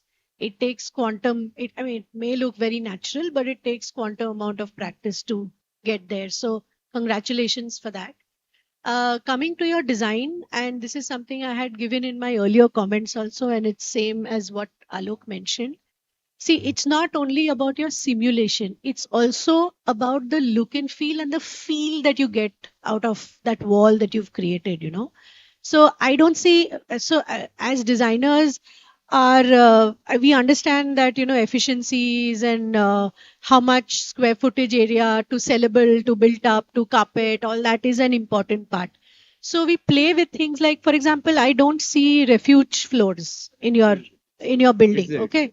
So if there is a refuge floor, the floor plate is not considered in FAR, right? And at that point, you can create a double height or a triple height by removing, apartments over there and create those punctures in the masses. Compared to your earlier design to now, you've removed that one unit to create those breezeways into the staircases. I have noticed that, but that is still not taking away from that wall effect. You understand? So, refuge areas and those punctures and where the bylaws, and I understand that we are also bound by the various bylaws and all of that, and within that we have to play. So these refuge areas are an elbow room which you can play with. So visually puncture them, right? So you've created these small corridors, but imagine when the wind is coming as a gust and is, hitting that entire wall in front. It needs, the quantum of wind that comes in. It cannot suffice by those few windows and all which are there. You need larger openings. And again, I'm saying that, from the visual content also, you're putting up that whole wall in the cityscape. Please be sensitive to that as well, so that see-throughness in that wall is important. But I'm not opposed to creating the master plan that you have, because by virtue of that you've been able to create, instead of pockets, you've consolidated your green, wherein you've been able to bring in amenities and all of that. You've retained the existing trees, which is again a good thing. And I'm sure if you had spread out your buildings all over the place, you probably wouldn't have been able to do that. So that was that. The other favorite thing that I have, and I've told the earlier teams also, see, you come up with these wetlands and STP and all of that. Look at the mass of the project. Look at the number of people. Look at your output and look at the amount of constructed wetlands you're able to do. See, we don't have that elbow room. So in a larger, if you were doing an institutional space with acres and acres, or you were doing a factory development outside of the city, by all means, please go ahead and do constructed wetlands. But those kind of concepts in a city format where every square inch, not even square foot, every square inch is in crores. Please be sensitive about not applying things which are not applicable for such development. So that was really it. But otherwise, your design works and well done. Thank you. Ma'am, for the refugee that you mentioned, we have applied that also. We have removed this unit where the refugee area is required. Also, what you're talking about to the 2 and 3 points that we could have tried, but that number of requirements of the flat didn't allow us to do that. We agree that it is a big skyline impacting the whole. And for the wetlands, Also, for this form, we were having a height restriction due to the proximity with airport, so we weren't able to do that. And for the wetlands, we have tried to divide those wetlands into 4 or 6 parts, and we have spread them across the setback, so it isn't taking any like space inside the setback area. Do the calculations. It is not going to give you enough water output. You will not be able to do net water. Please do your calculations. It is not possible given the site area that you have. Absolutely. The other thing which I forgot is that, see, interfloor, and I'd given it in one of my earlier comments also. You've made the floor, the top terrace slab. I understand. You know, the thickness you've increased. You've put in insulation, all of that. I buy that. But between floor to floor, they are automatically insulating each other. You don't need to put such thick slabs between floor to floor. Okay. So in your slides, you've written roof as well as slabs. So roof I buy, slabs I don't buy for two reasons. One is that each floor is insulating the other. It's a overkill. And the second is when you are increasing the thickness of the slab by 100, 120, 130 mm, please understand that your height of the building is increasing. You were complaining about airport heights. I don't know how that then, sorry, the clear height decreases, which you can't do. You will have to give the minimum clear height for a livable, habitable space, which means your building height is increasing. And if your building height is increasing, mind you, your foundation, your column height, all of that is increasing. So you're spending more on the other structural elements to give that interfloor insulation, which is actually not required. You understand your top floor insulation is required, between floor is absolutely not required. Yeah, so that's the other point that I wanted to make. We have actually moved the interfloor agrochar blocks, and it's only present on the roof because of acoustic insulation as well as regular insulation. It's not there in between floors, so only the lime char screed is present. Okay, great. Because your presentation doesn't say that. Thank you. Thanks.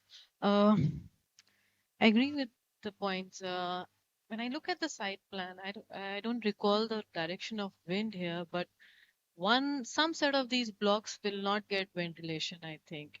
If it's across the length of the site, the block. No, no, please stay on that same side. No, no, no. Yeah, the same. If it's along the length of the site, if the wind direction, then probably the blocks in the center, 10, 4, 2, I think they are not going to get adequate ventilation. If it's the other way around, then the ones on the periphery, 18, 14, I don't know what the number is, they won't. Also, I think there's a question of how much of daylight is penetrating in at the lower floors around these U shapes that you have, that have been created. So probably there also there needs to be some, you need to revisit the design there as well, would be my recommendation. Water, I completely agree with Sean. What the strategies that you have recommended, shallow aquifer, terracotta rings, I guess. I think the site area itself is not adequate to accommodate all that. They could be just add-ons, but whether they will be effective or not is slightly questionable. Also across the teams, and this is why I say this is the third team, and the third team which has used Green Jam products. So one wonders if Green Jam closes, then where SDI would be. So, uh so it's there's only one company apparently it's manufacturing, so it also puts in question the scalability of all the projects. Is one company adequate to supply low embodied carbon materials to the whole of India or not? And these are projects across the board. Again, on the internal walls, I noticed they have these sandwich panels where you have put agrocrete in the center. I don't know if it's justified in a climate like Bangalore. And lastly, maybe I've removed it, but there was some desiccant-based louver system that you had proposed. Is it still there? Could you explain how it works and what is the costing and how are you going to integrate it with this project? Okay. The internal walls don't have agrocrete sandwich panels. They have cellulose and biochar as its filler material. As for the desiccants, it's a sole silicate desiccant solution. What it does is it absorbs moisture when it's in high moisture environments, and in sunlight and low moisture environments, it releases moisture. So what it does is it tends to keep the moisture around comfortable levels.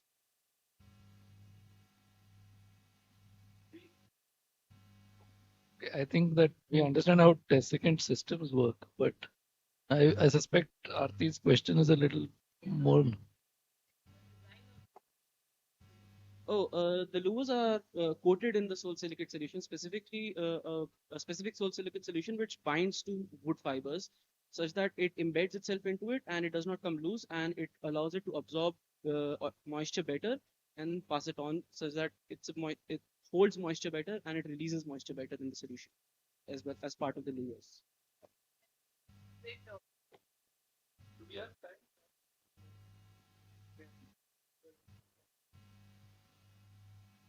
Thank you, jury members.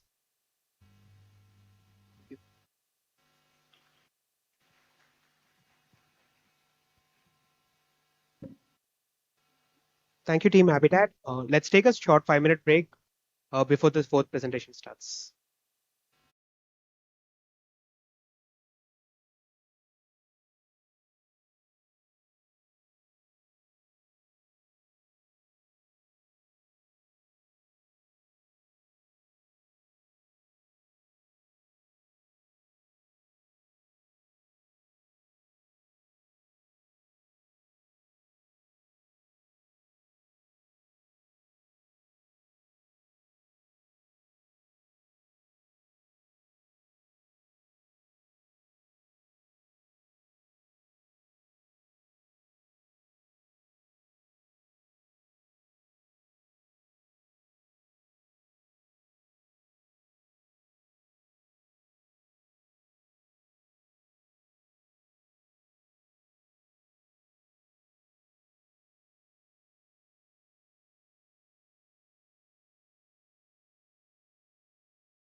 Yeah.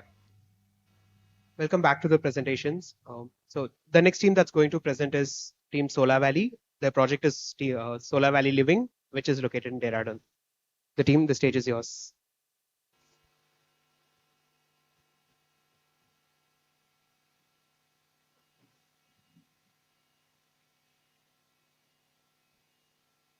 So team, you will have 20 minutes to present your work to the jury. At 15 minutes, I will ring a bell like this. You won't have a 21st minute, which means at 20 minutes, I will stop you and ask you to end your presentation. After that, we will have 10 minutes for the Q&A. Please keep your answers direct and to the point. Okay, team, the stage is yours. Good afternoon, everyone. In collaboration with Silver Lotus, we are now explaining about our project Solar Valley Living, which target middle income families, students, and individual government employees. Also, its estimate occupancy is 900 to 1050 people. The project partner requirements were which we have catered local architecture facade, uh,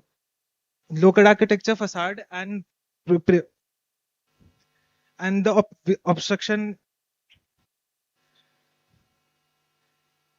So the sort of a site was prime location with excellent connectivity, sloping terrain, increased construction complexity, growing housing demand in Dehradun, and landslide and slope stability risk, flash flooding.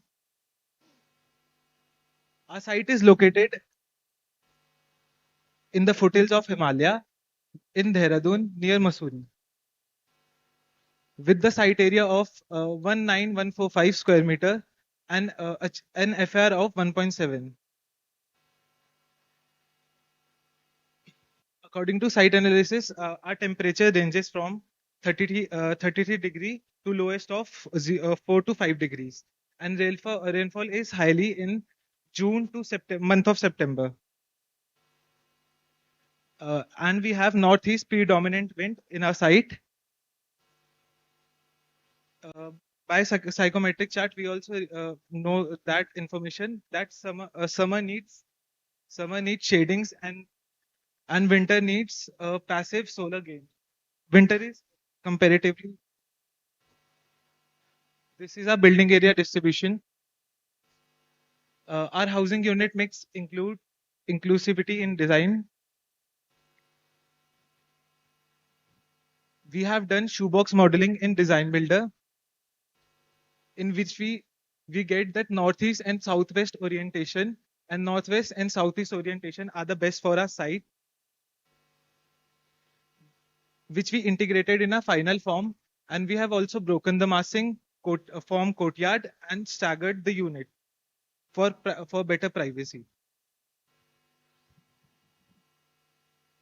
Now, starting with architectural design, our goals for this parameter were achieving 15% of circulation area and organize residential blocks around shared courtyards, provide 360 residential units, and create defensible spaces. So this is a site plan. And coming on to the zoning of the site, we have the upper residential tower, the lower residential tower, the AWS tower, a central clubhouse, commercial block, and now the site features. We have courtyards in both of our towers, the AWS landscaping, a dedicated AWS connectivity path which connects it to the main site, a community pool, senior citizen gardens, kitchen gardens, and dedicated pet recreational areas. Now coming to the unit plan distribution, in the upper residential tower, we have our 3 BHK A units, 2 BHK deluxe units, 3 BHK B units, as well as 3 BHK deluxe units. And in the lower residential tower, we have our 2 BHK A units, 2 BHK B units, 1 BHK A units, and finally 1 BHK B units.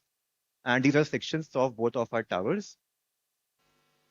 And this is the front elevation of our building as seen from the main entry. And this is the southwest facade, which displays that we have used solar panels on the facade. And these are the plans of the commercial block, which can also be converted into residence shelter upon requirement. This is the typical floor plan of AWS.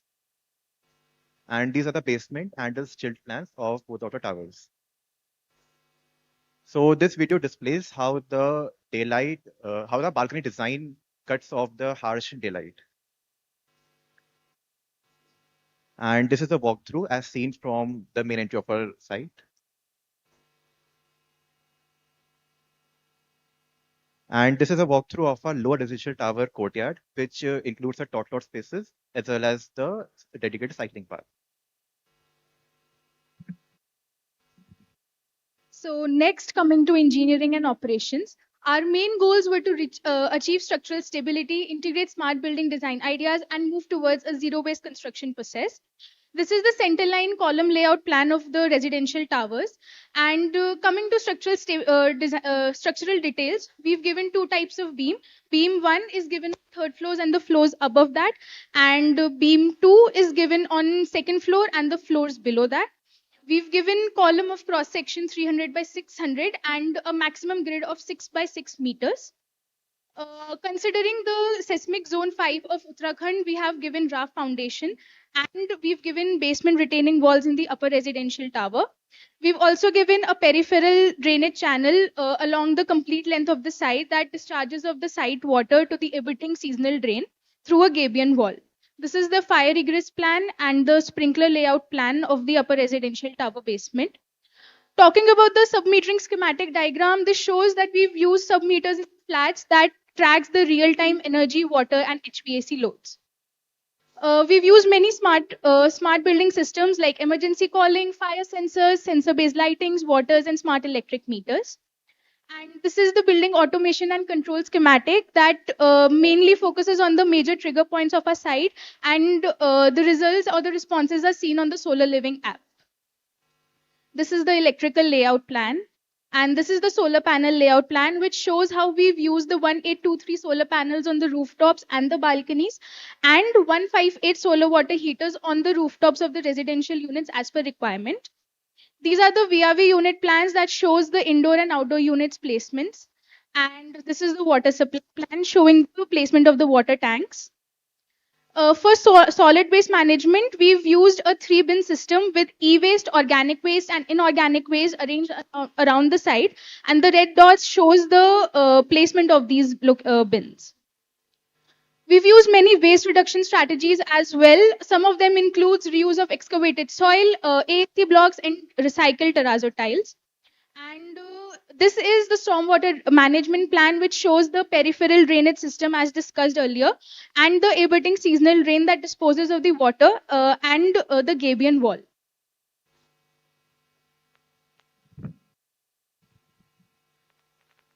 So our primary goal for collaborative innovation is to improve ecological value across the site. Firstly, we have used Eco Warrior Wall at the OTFs and the clubhouse, which was made up of recycled glass, and also it gives thermal comfort and acoustic performance. Second, we have used terrace bird habitat boundary walls, which were located at side boundaries. It is made up of terracotta blocks and have an opening for where bird can rest. Thirdly, biochar-based green boundary wall, which is made up of terracotta pot and have biochar soil and have native plants. And fourth, Solar Valley Living app, which is a one-stop solution where the resident can see all the problems and manage at one place.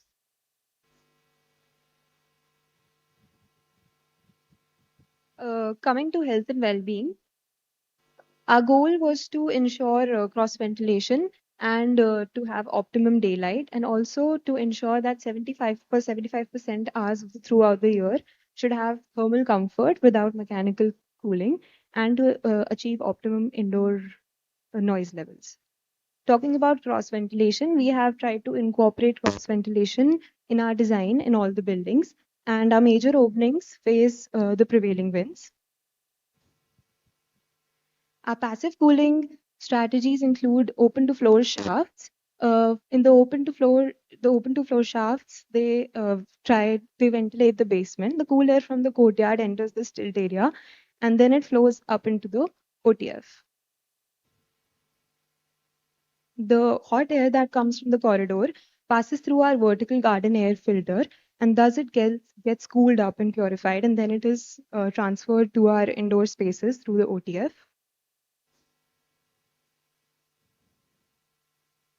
The hot air escapes the OTF through a clerestory window that is on the top of the OTF. So we conducted daylight analysis for 3 days, and our proposed design achieves a minimum daylight factor of 75% for 75% of the habitable spaces. To understand daylighting in the OTF shaft, the summer sun is blocked by the corridor parapet, and the winter and the equinox sun passes through the vertical garden, and then the diffuse light enters to the indoor spaces through the Eco Warrior wall. This is our IMAG chart, and we have considered 80% acceptability range for it. So we conducted these on Design Builder. We compared the results for various assemblies of wall, roof, and glazing units, comparing their U values and SHGC units to get best results to receive minimum thermal heat gain. For indoor air quality, we have planter boxes in the balconies and vertical garden on the corridor side. And we have reduced noise level reduction by 30 decibels. Our indoor noise levels are 30 decibels, which meets the CPCB standards. Next, talking about energy performance, our main goals were to reduce overall energy consumption and bring down our API to 34 kilowatt hour per meter square per year, improve occupant thermal comfort and minimize HVAC loads, and maximize the use of renewable energy sources. Our base case EPI was 187.1, and we reduced it to 33.8 after our design interventions. Talking about the energy reduction strategies, starting with passive design, we've used double glazed windows with UPVC material. We've given balconies with integrated vertical fins or the drops, natural cross ventilation in the plans, and high thermal mass of walls and roofs. Secondly, we've given efficient HVAC systems in collaboration with Dakin. They gave us dual hot and cold operation VRV systems installed in 2 BHKs and 3 BHK units with split ACs in 1 BHK units. And lastly, we've used efficient equipments like LED lights, exhaust fans, refrigerators, and ceiling fans. We've used two main energy generation sources. These are renewable ones. One is solar panel and the other is solar water heaters arranged on the rooftops and in the balconies.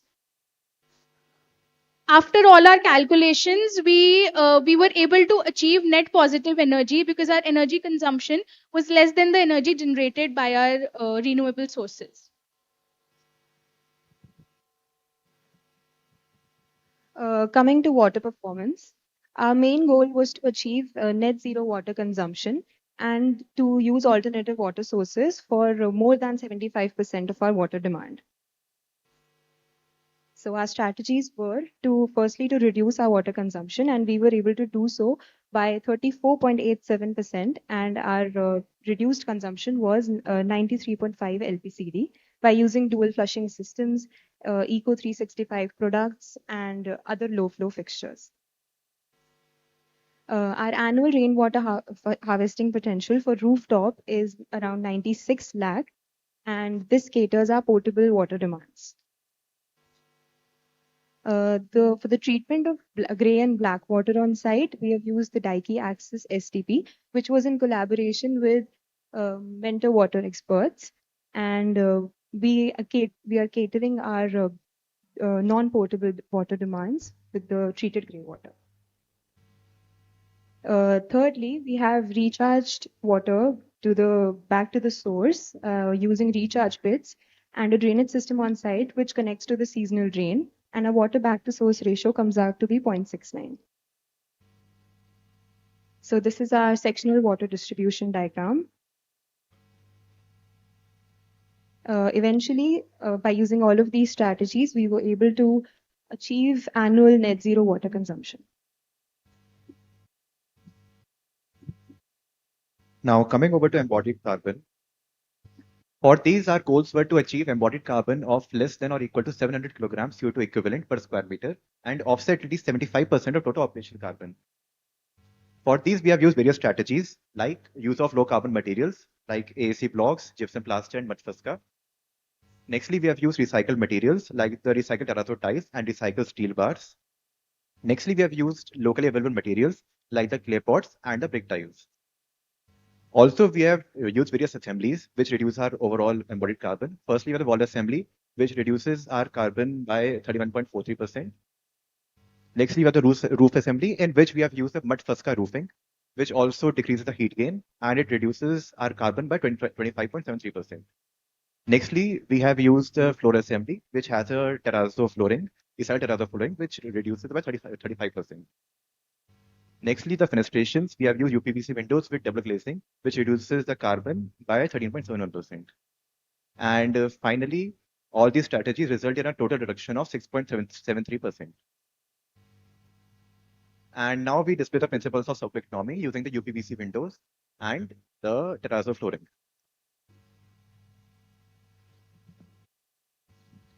Talking about resilience of our site, our main goals were to design according to the natural calamities, give a fire resilient design, reduce the heat stress, give a multifunctional resilient shelter, and fulfill all the 9 pointers of a resilient design. We identified 5 main climatic hazards, which were earthquake, flood, landslide, thunderstorms, and wind hazards. For earthquakes, we've given 40 expansion joints and raft foundation. For floods, we've given a peripheral hydraulic drainage around the site. And for landslides, retaining walls and gabion walls are designed. For thunderstorms, we've given lightning towers at the mumties of each core. And wind hazards are catered by a successful wind analysis through StatPro software that satisfied a 6x6 grid for the columns and beams. Our fire resilient design features includes a 7-meter wide road for easy fire tender movement, refugee areas, the courtyards act as the refugee areas, and a minimum 7-meter separation between the towers. We've also provided sprinklers and smoke detectors in the basement and given fire shafts in the cores of each residential tower. All our passive design strategies listed before helped us to achieve zero annual hours with more than 30 degrees Celsius under natural ventilation, even in the hottest week. And coming to the resilient shelter, we've designed the commercial block of our site can be used as a community resilient shelter in case of any calamity, which has a 24-hour autonomous support for power backup, water backup, food, and health. Now, talking about the main resilient features of site, starting with durability, we've given expansion joints, raft foundation, centralized building placement, forest buffer, and shared amenities. Simplicity in systems is integrated through climate responsive layout, a core serving maximum 6 units, and solar living app. Further, our barrier-free design, beside inclusive community and recreational spaces, targets social equity. Diversity is incorporated through the use of renewable sources, passive design, and waste management strategies. And redundancy is taken care of by the resilient shelter and the central shared community spaces. We've also used local resources like renewable building systems, materials, and labor. Coming to resilience in nature, we've given balcony planter boxes, gardens, and recreational pet areas with kitchen gardens. Visual connectivity is maintained through courtyards and balconies, vehicular through one-way road, and pedestrian connectivity through continuous pathways. Our modular, replicable innovations and boundary wall systems, balcony, planter boxes, and design features can be used anywhere with same climatic conditions. And all these resilient design features are not just do not just give us a short-term effect, but a long-term resilient design. So the strategies for goals and strategies for affordability was to reduce LCC and the capital expenditure. Our total project cost was 2103 million INR. So we use strategies like limit circulation, reduce by using ACC blocks, use of standard structure grid, use of textured paints, and use of Uttarakhand facility to get extra FAR. So this was a payback period of a year 2.6 of various systems. So we reduced operational costs by using OTF shaft, as there was annual comfort hour was 75%. We have used solar water heater that reduce our energy generation. Use of solar PV panel and IoT enabled VRV system and net zero water. Coming over to the value proposition. And for this, our goals were to provide strong financial gain to the project partner as well as user comfort and benefit. So for these, we have various features like the courtyard-based planning, defensive spaces, native landscaping, inclusive mixed design, passive envelope, and also the 14.14% circulation space. For the project partner benefit, we have calculated selling price of all the units and also the commercial revenue. So that gives us the total net profit of 496 million INR, 23% ROI, 18-20% IRR, and 2.73 years of payback period. For the user benefit, we have used systems like VRV system, solar water heaters, solar panels, and also grey water reuse, which highly decreases our energy consumption as well as water consumption, which provides us a total 35 to 50% lower bills, 6 to 13 lakhs of total savings. So with this, we present Solar Valley Living, our vision of a community that is not only naturally comfortable, but responsibly built and deeply rooted in the spirit of Dehradun. Thank you, everyone. Thank you, team. Now let's hear the jury comments. Aarti, I'll start with you. Thank you. Great presentation, and I think this is one of the entries which I found addressed all of the requirements of the competition quite adequately. Congratulations on Thank that. you, ma'am. That site, if you zoom there was a Google satellite image. There's a lot of green area next to the site. Is that some protected zone, or is that also planned? There's some That actually is a Malsi Deer Park, which is adjacent to our site. Good. So the reason I asked that question is maybe for this particular site, you need to do a more actual site analysis rather than using files, because the temperatures on the site might be a little different. Did you do that? Actually, we had done the site analysis, and for the ecology and the well-being of the Malsi Deer Park, we have provided the green boundary wall and also the terra nest innovation that we have done. So it caters the bird nest onto our site boundary. Okay. And for the temperatures, we have provided terracotta jalis and also the Uttarakhand native facade that also reduces the temperatures highly. So what I meant was that the actual temperatures on this site might be lower than what is for the average temperature of Dehradun. So for the specific Which will site, be, it might be yeah, lower. which actually might benefit you. Okay. We will Okay, check yeah. that with the project Just partner. an observation, I think there is that. The shafts that have been given OTS, I have some doubts. Have you considered that to actually you need to have some suction there to be able to have the wind movement? You might need to install fans, turbo fans or whatever on the top to actually enable wind movement. Because otherwise, what is enabling the wind movement through that? Right. So basically, we have tried to make it like how the wind naturally flows, and we have actually worked on it. Like it's not. n- uh, And one more thing to add that OTF shafts are placed in the courtyards, and courtyards have a height of width ratio of 0.85.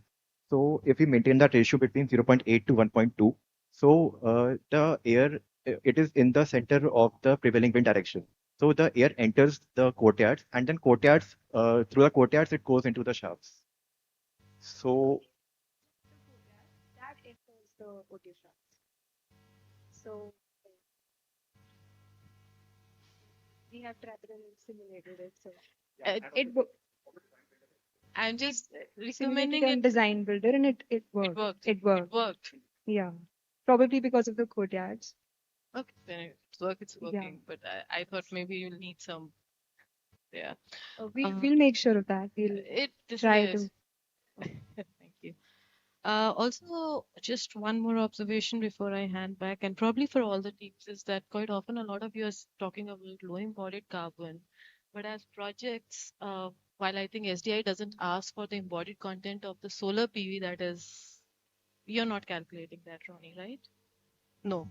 So to call these, I know you're not calling it, but it just came to my mind as I was listening to your presentation, is that since that embodied carbon of the solar PV that is being added to these projects to enable net zero, to call them carbon negative or positive or something is a bit of a stretch. But I did like your strategies on embodied carbon.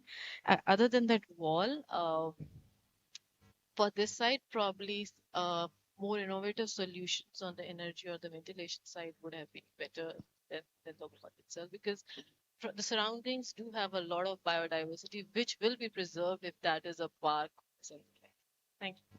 Thank you, ma'am.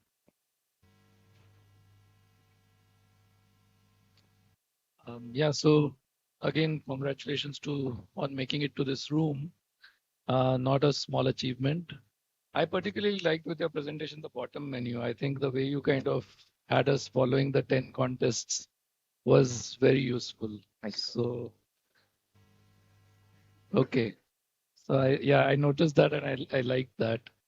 You know, so this is one of the stronger entries in the division. But as I kind of, I'm looking at it again, it seems to me for like the surrounding, it seems too much high rise in context. So it made me wonder, like, what is the highest building in Dehradun? I don't know if you know. It at 8 floors, limited to 8 floors. Okay, so this would be about the highest building. Yes, it in is at the Dehradun. maximum permissible. Okay, I think I'm with Aarti on the,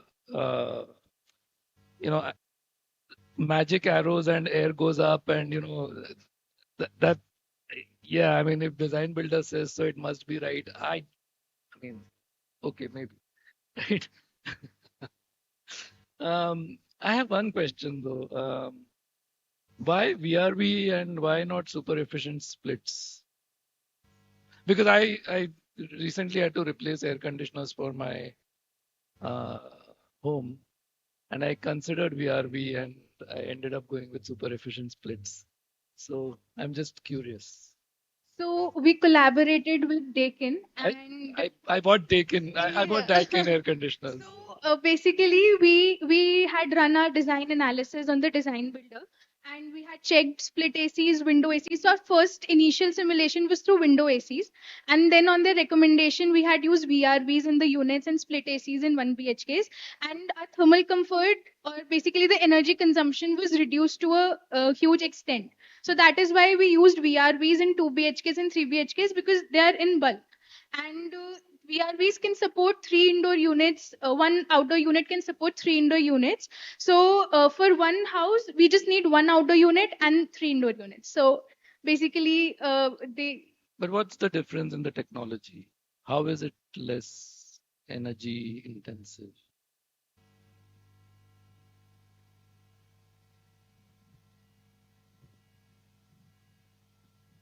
I'll have to check on that.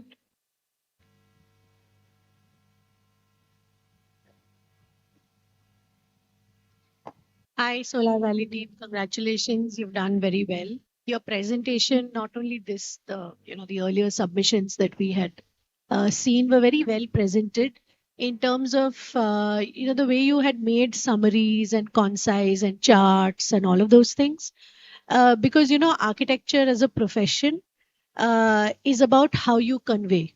It's not limited to how you design. You may have great thoughts in your mind, but if you're not able to convey to your client, express to them in an easy manner, in a layman manner, and it goes up on their face, then only they see the value. So explaining is a very large part of design as far as the profession goes, and you've done well.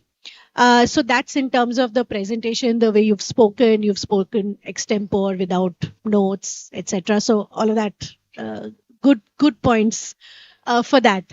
Now coming to the meat of the matter, which is the design. So you see, your design and location is very different from all the other teams. They have city format designs, like I think Bangalore, most of them, Mumbai. You are gifted with an excellent site. And I think you've killed yourself by giving this view. Okay, that's what it has struck to all the jury, because we were thinking, even in Dehradun, it will be probably the more developed parts of Dehradun and etc. and so forth. But that's not what this visual shows. And if this is really your site, then this wall is a killer. Okay, because here is where you then now need to bring in the natural elements, the differentiation from a city design into and away from the city design kind of thing. The visuals become important. You know, the developer will be like mountain facing views, greenery, deer park way facing views, all of that. Those are the selling points, right? So in a Mumbai or a Bangalore with, especially in Mumbai with the shanties around in Matunga, like the other team presented, for them to create an inward looking development is very important, because that's the key of the development, because outside is only traffic and shanties. But in your case, it has to be an outward looking design, you know, because the beauty is natural, it's there. So let them appreciate that, let them see that, you know. So that was one of the major points. The second is that I was just looking up, searching up. So Dehradun has 5 out of the 12 months average temperatures in teens or in single digits.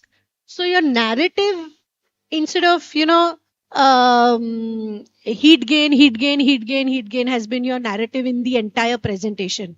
At least for some months, it also has to be loss of heat, so that you are not losing heat to the environment. So that essential element has not been, you know, covered in your design. You know, because I stay in Delhi, I know how the single digits pinch. I'm sure in Dehradun it's going to be worse. So that cold air, how are you restricting it? Okay, and more North India has this blanket of pollution, you know, and slowly from Delhi, NCR, Punjab, it's moving towards, you know, the hills. So how are you restricting that cold, polluted winter air? And at that time, how are you not letting the heat move out of your building system? How are you holding on to the heat and not letting it dissipate?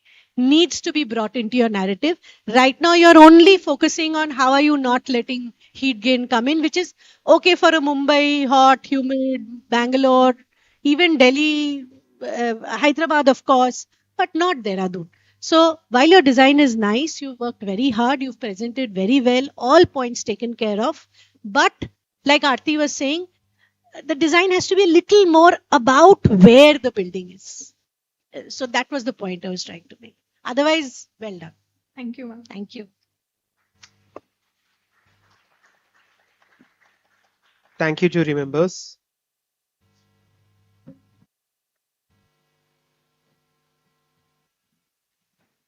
So thank you, Team Solar Valley. Let's take a large break for till 2:30 p.m. for lunch, and Team Tarsh will do their presentations after that. Yeah, folks online, stay tuned. We'll start with the presentations at 2:30.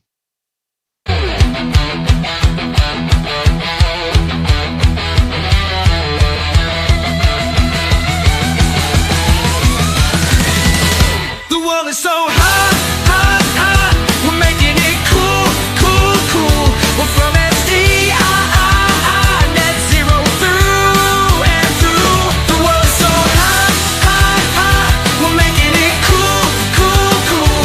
We're from SDI, net zero through and through, through, through.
world is so hot, hot, hot. We're making it cool, cool, cool.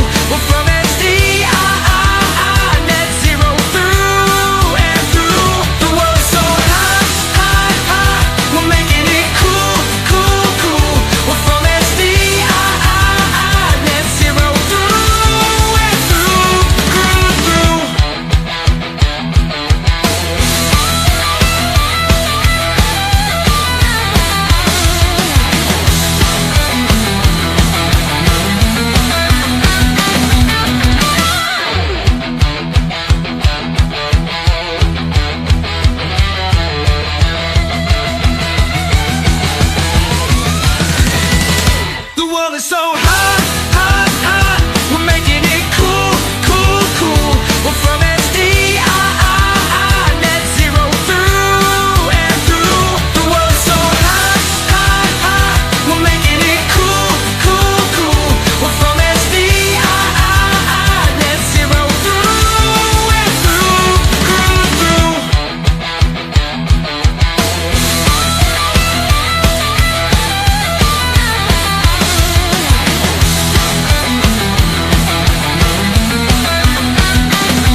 world is so hot, hot, hot.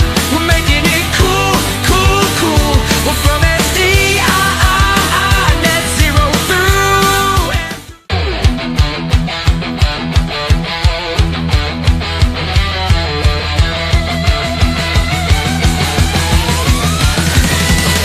The world is so hot, hot, hot.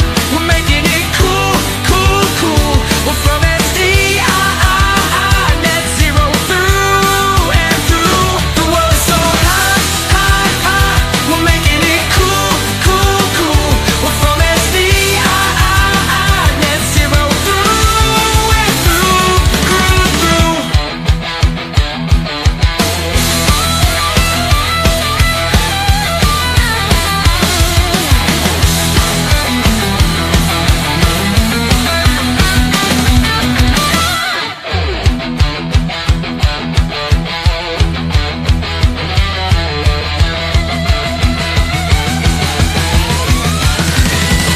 The world is so hot, hot, hot. We're making it cool, cool, cool.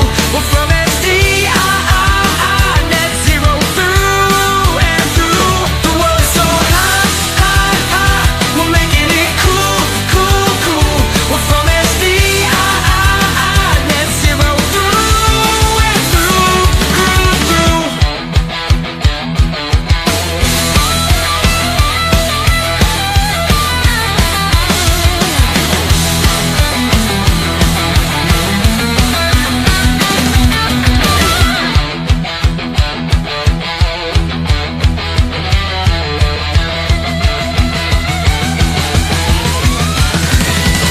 The world is so hot, hot, hot. We're making it cool, cool, cool. We're from SDI, net zero through and through. The world is so hot, hot, hot. We're making it cool, cool, cool. We're from SDI, net zero through and through, through, through.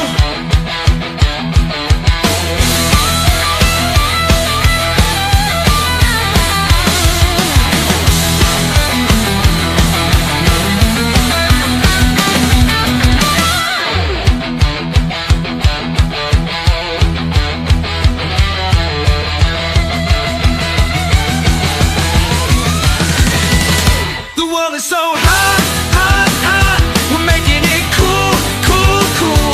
We're from SDI, net zero through and through. The world is so hot, hot, hot. We're making it cool, cool, cool. We're from SDI, net zero through and through, through, through.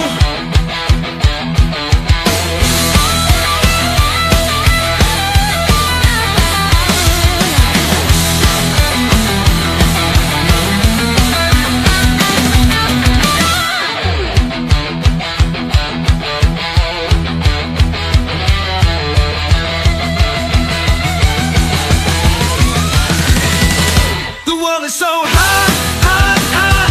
We're making it cool, cool, cool.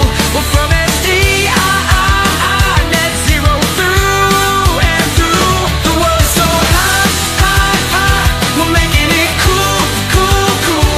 We're from SDI, net zero through and through, through, through.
is so hot, hot, hot. We're making it cool, cool, cool. We're from SDI, net zero through and through. The world is so hot, hot, hot. We're making it cool, cool, cool. We're from SDI, net zero through and through, through.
world is so hot, hot, hot.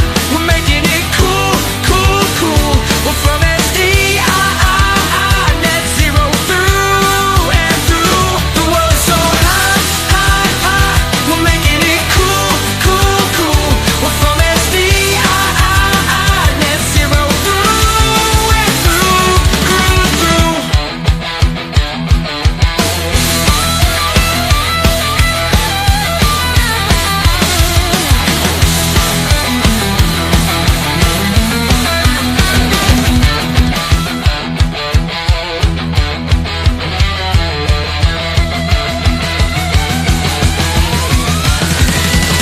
The world is so hot, hot, hot. We're making it cool, cool, cool. We're from SDI, net zero through and through. The world is so hot, hot, hot. We're making it cool, cool, cool. We're from SDI, net zero through and through, through, through.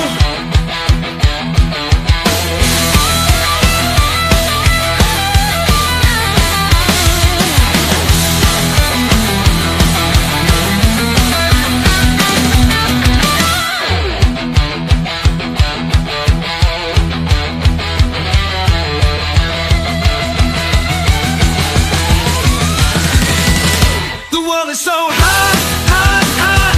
We're making it cool, cool, cool. We're from SDI, net zero through.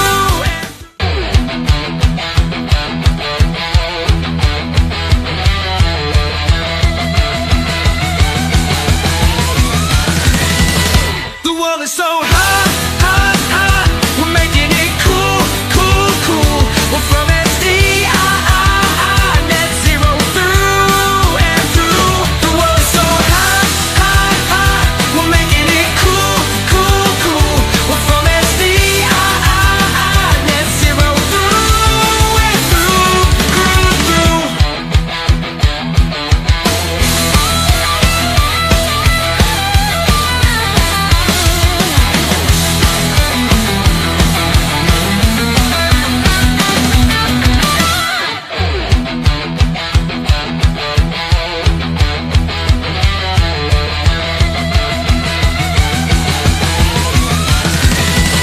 The world is so hot, hot, hot. We're making it cool, cool, cool.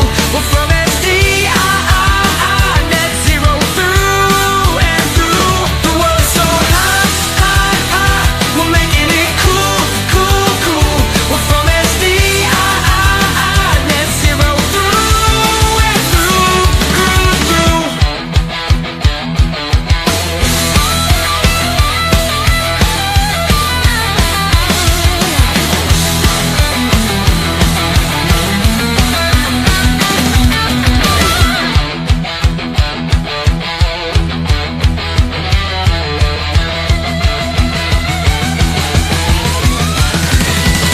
The world is so hot, hot, hot.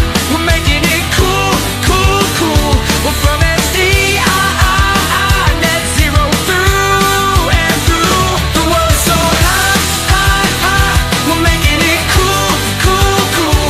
We're from SDI, net zero through and through, through, through.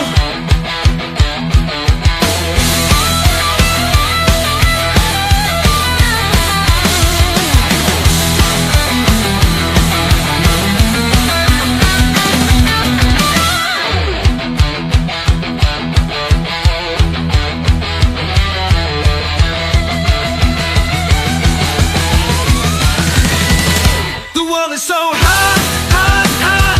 We're making it cool, cool, cool. We're from SDI, net zero through and through. The world is so hot, hot, hot. We're making it cool, cool, cool. We're from SDI, net zero through and through, through, through.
hot, hot, hot. We're making it cool, cool, cool. We're from SDI, net zero through and through. The world's so hot, hot, hot. We're making it cool, cool, cool. We're from SDI, net zero through and through, through.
is so hot, hot, hot. We're making it cool, cool, cool. We're from SDI, net zero through and through. The world is so hot, hot, hot.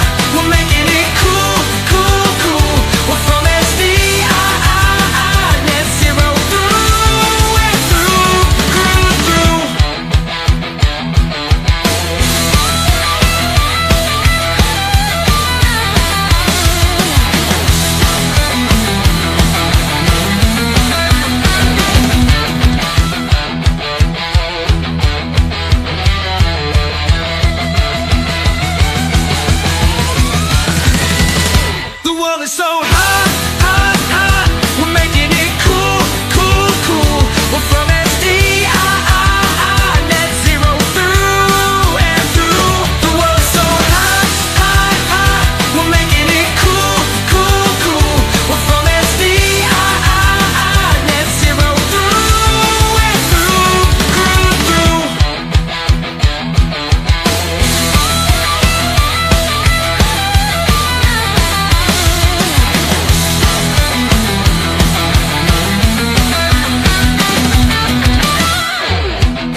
is so hot, hot, hot. We're making it cool, cool, cool. We're from SDI, net zero through and through. The world is so hot, hot, hot. We're making it cool, cool, cool. We're from SDI, net zero through and through, through.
is so hot, hot, hot. We're making it cool, cool, cool. We're from SDI, net zero through.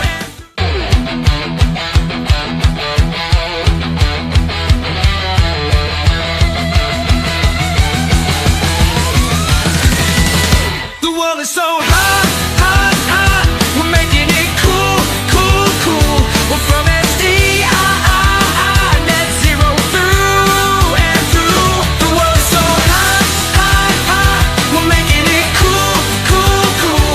We're from SDI, net zero through and through, through, through.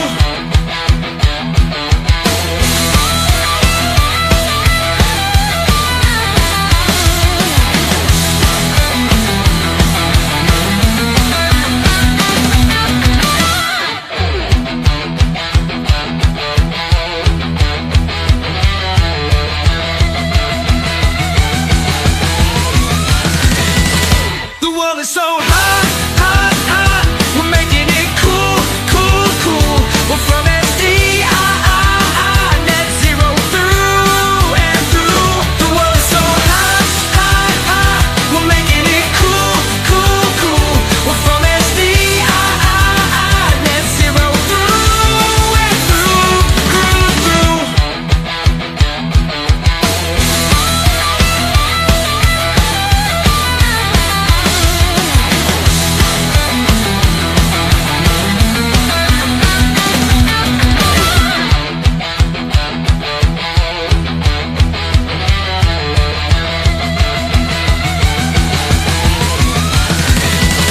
The world is so hot, hot, hot. We're making it cool, cool, cool.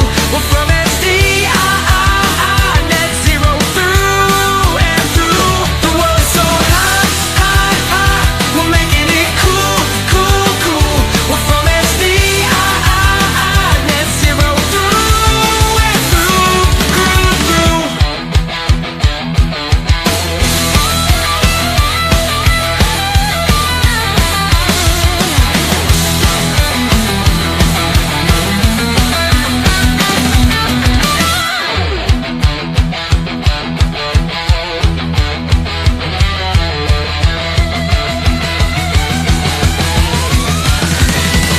The world is so hot, hot, hot. We're making it cool, cool, cool. We're from SDI, net zero through and through. The world is so hot, hot, hot. We're making it cool, cool, cool. We're from SDI, net zero through and through, through, through.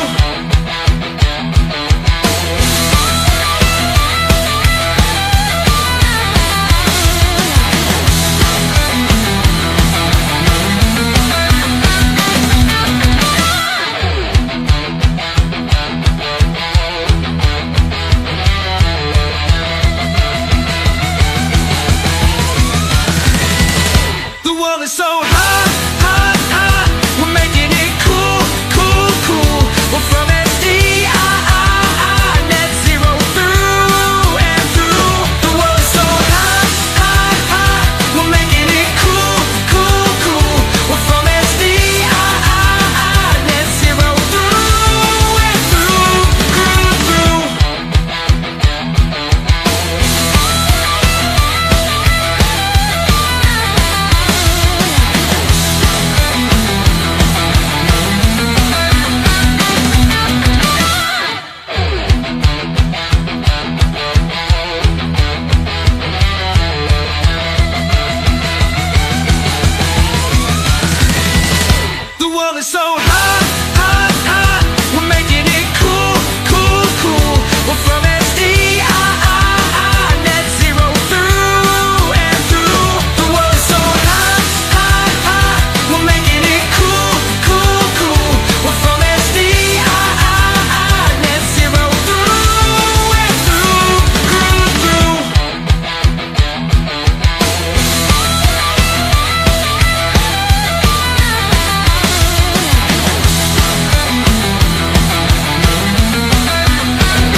so hot, hot, hot.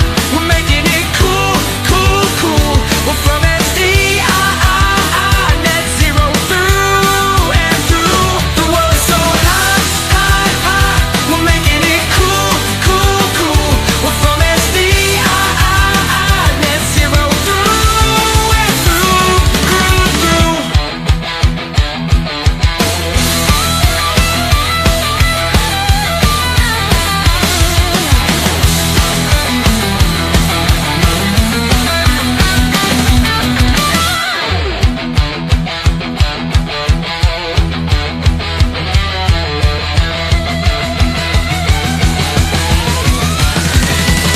The world is so hot, hot, hot. We're making it cool, cool, cool. We're from SDI, net zero through and through. The world is so hot, hot, hot. We're making it cool, cool, cool. We're from SDI, net zero through and through, through, through.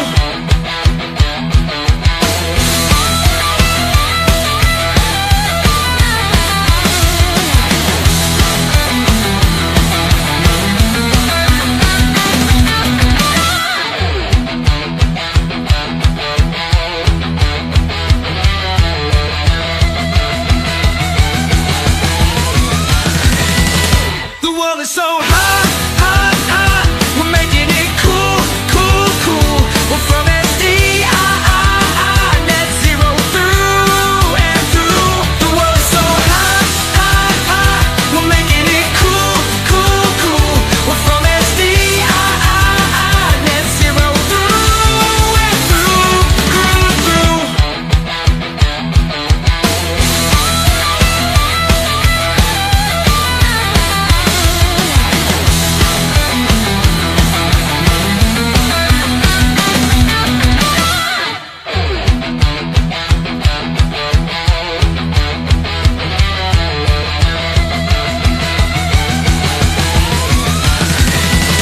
The world is so hot, hot, hot. We're making it cool, cool, cool. We're from SDI, net zero through and through. The world is so hot, hot, hot. We're making it cool, cool, cool. We're from SDI, net zero through and through, through, through.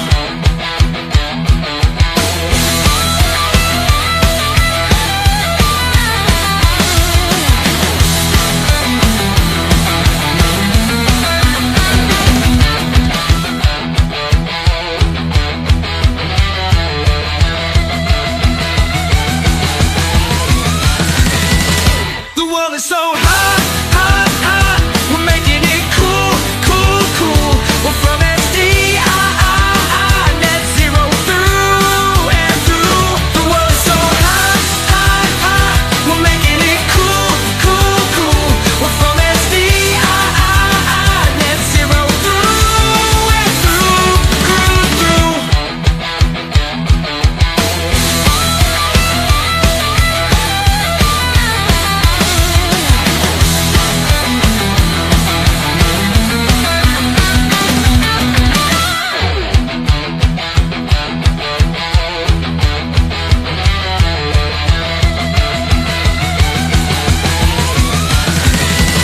The world is so hot, hot, hot. We're making it cool, cool, cool. We're from SDI, net zero through.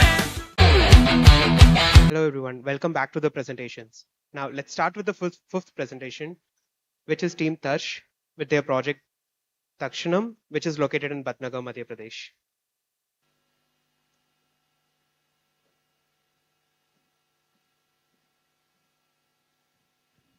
No.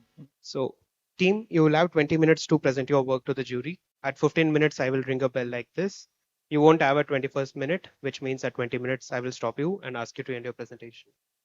After that, we'll have a 10 minutes for a Q&A. Please keep your answers direct and to the point. Okay, team, the stage is yours. I'm sure the lunch was great, and after that much awaited break, I'd now like to grab your attention, for we have something important to mention. Dear jury, do you know that India has one of the largest industrial sectors globally, one that is growing rapidly? but those who are responsible for growing this sector are still living in terrible conditions. Don't believe me? Here it is. ये जैसे हम लोग यहाँ पर एक housing जो बनाना चाह रहे हैं जिसकी बात मैं आपको बताऊं तो आपको क्या लगता है वैसी अगर यहाँ पे सुविधा हो जाती है तो क्या फायदा हो जाएगा यहाँ पे सुविधा हो जाएगी तो हमारी फैमिली भी आ जाएगी और भी हमारे लोग आ जाएंगे काम के लिए यहाँ पे Are much like the other workforce who would like to have a stable and dignified housing near their workplace. This was the similar case of Sunking Precast, a factory situated in Badnagar, Sihor, Madhya Pradesh, where a similar need was seen for industrial employee housing in the factory premises itself. Welcome, jury. We are Team Tarsh from NIT Bhopal, and in collaboration with Sunlink Precast, we would like to present you Takshanam, an unconventionally conventional home, one that is modular, scalable, climate responsive, and made specially for industrial workforce. Through this project, we have catered 166 occupants across 44 number of units, and through our design strategies, these were the targets that we were able to achieve. To start with the groundwork, we first understood our context analysis, and for that, we understood the needs of our end users. We then moved to the climatic analysis and understood that our site is situated in a composite climatic zone where the temperature ranges from 25 degrees to 40 degrees Celsius, and the predominant winds flow from west and northwest direction. Let's see how we can achieve this. Neil? So with response to the site analysis and the context analysis, we developed a cuboid into a staggered planning form, which helped us achieve the comfort throughout courtyards and along the clusters. We coming to the master plan, in our site, the factory is located in the premises itself. So on the western side of the site is the factory shed and assembly unit. On the eastern side of the site is our proposed design. Coming to the BAP, the total site area is 5920 square meters, and our overall built up is not utilized up to 100%. We've left scope for future development also. As Devanshi said, our design caters to a total of 166 occupants. Coming to the site plan, we have majorly three clusters: cluster A, cluster B, and cluster C, along with ancillary spaces such as ramp, crash area, and the Miyawaki food forest. Diving deeper into the cluster A is the biggest cluster of our site, which has 32 units. It is a G+2 structure. Each unit is 1 BHK, housing up to a family of 5. A 5 considering there are children also. The plan is staggered to enhance ventilation and interaction. The elevation is also staggered in a block form to enhance design innovation and promote shading through the cluster. We shall move on to the cluster B, which has 8 units, 1 RK each. It houses a maximum of up to 3 people, and they are designed as a studio apartment to make it versatile. Finally, after the cluster B, we will have cluster C. Cluster C has 2 units majorly. One is the supervisor unit, which is 2 BHK, and one is the guest unit, which is the same as the economy unit, 1 RK. Moving on, along with cluster C, we also have the multi-purpose hall, which has a capacity of more than 100 people at a time. It is attached with a lawn, which incorporates a more number of people. If there are more than 100, we can always expand into the lawn. Moving further, we have the ramp, which is used as an interactive space, not only for festivities, for connection. It can also be used for a play area. This is the creche we can use for recreational activities, and the Miyawaki food forest. Moving on to the cluster A design, it has been divided into 2 parts, the north lane and the south lane. All the units have been designed in response to the climatic approach. So the north lane and the south lane both have been designed according to the climatic analysis. Also, the unit plans we provide are versatile in nature. So if the end users needs change, so we can always define the layout differently, like a dormitory also. Cluster B, and we have the multi-purpose hall. The multi-purpose hall has a height of 4.5 meter to keep it well ventilated, and we also have north light truss to allow enough daylight during the day. The ramp, which is the most integral part, which is the most prominent part of a design, it is not only functional. We believe every design should be universal. So it is not only functional, but it adds value. It connects spaces and it also connects hearts. We also have proposed a roofing system, which is the reclaimed fabric and reclaimed optic fiber roofing. Moving on to the engineering part, handing over to Tanish. Let's dive deep into the engineering operations of Takshanam. As you can see in our component model, we began with the soil testing performed in our institute. The structure is assembled using precast column connected through couplers, hollow core slabs to slab connections using tongue and groove joints, and the beam joined with grouted dowel bars improves alignment and prevent water ingress. The modular Lego block inspired blocks further simplifies the assembly while reducing the skilled labor requirement. We came across that we were able to see less than 2% material wastage and 20% reduction in labor compared to the conventional construction. We also incorporated GFRP reinforcements in non-structural elements for its corrosion resistance and durability. The zero VOC paints and IPS floorings were provided in the internal works. Structural analysis confirmed that all the displacements and deflections remain within the permissible serviceability limits. For universal accessibility, we designed a steel ramp using ISLB section, serrated grating, and fabric roofing, ensuring safe load transfer, minimal deflection, and all-weather access. From an operational perspective, we integrated a sensor-based lighting development in our house. And our in-house construction management platform, TaskLeo, for scheduling and progress monitoring. We envision TaskLeo evolving into a subscription-based platform for managing multiple construction sites for other developers. We even have a working prototype of TaskLeo with us. Finally, all building services were integrated into a circular system where wastewater treated through our on-site STP, organic waste is converted into compost, and renewable energy systems power the development, creating of sustainable and efficient built environment.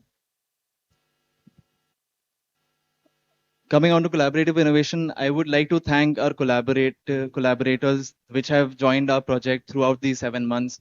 We thank them for their prolonged support and constant innovation thinking with us to make this project happen. With our project partner, the major collaboration, which is the core of our project, is a precast hollow core block, which is modular in nature and it is very easy to apply. It can easily be applied without using mortar as well, or a pinch of mortar in harsher conditions. We also have the Lego block, which is made using the crushed concrete, recycled crushed concrete, and the reclaimed steel.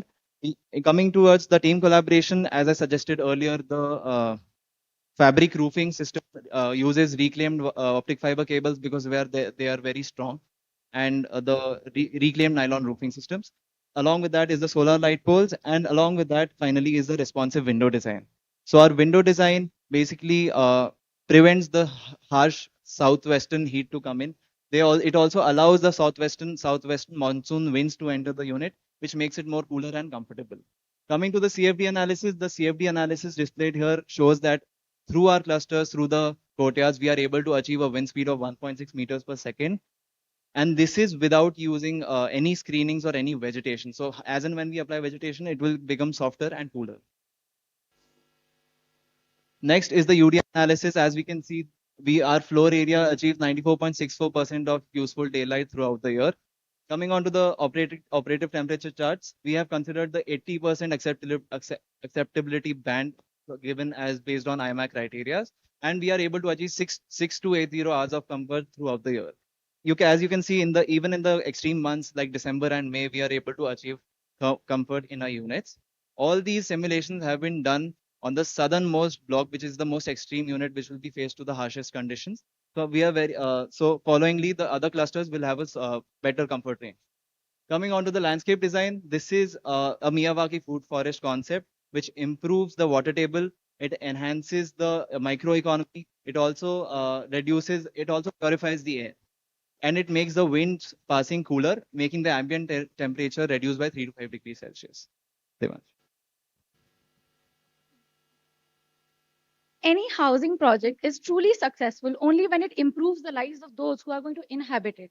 So the proposal incorporates skill development and training programs, resident-led groups, medical camps, these all that can be accommodated in the multi-purpose hall that we have proposed. These interventions encourage social interaction, forcing a sense of ownership among the people who will be inhabiting these places.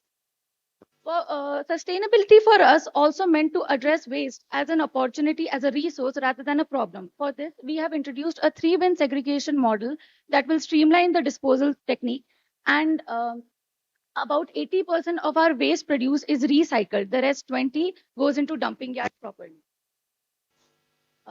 Talking about resilience of our building, first we analyze the potential hazards that made our building vulnerable, and we categorize them as climatic, environmental, structural, economical, and community hazards. Within these, then we provided strategies for each. For heat stress, we provided landscaping techniques like Miyawaki, as we discussed, and the zero VOC panes to get better thermal comfort. For flood resilience, we have provided bioswales as well as SPB block trenches to manage the excess stormwater. We have also provided safe evacuation plans in case of fire emergencies. Finally, these were the autonomy days that we have achieved in case of extreme situations of our building. Energy. Coming to the energy performance, we achieved a 33.61% reduction in EPI, bringing it down from 50.9 to 33.8 kilowatt hour per meter square per year through a combination of rooftop solar PV, solar water heaters, vertical wind turbines, and a biogas. To meet the energy demand, we designed a 85 kilowatt rooftop solar PV system and a battery backup of 6 hours, which module capacity of 25 kilowatt hour for critical load during the grid outages. Additionally, our solar water heater system supplies 8,300 liters of hot water daily, while all the solar installations together utilize only 28% of our available rooftop area. We integrate vertical axis wind turbines to compensate the energy demand during negative net metering months and to support the nighttime electrical loads. Finally, considering our site's peri-urban location and the recent challenges posed by war-related disruptions and fuel shortages, we incorporated a biogas plant.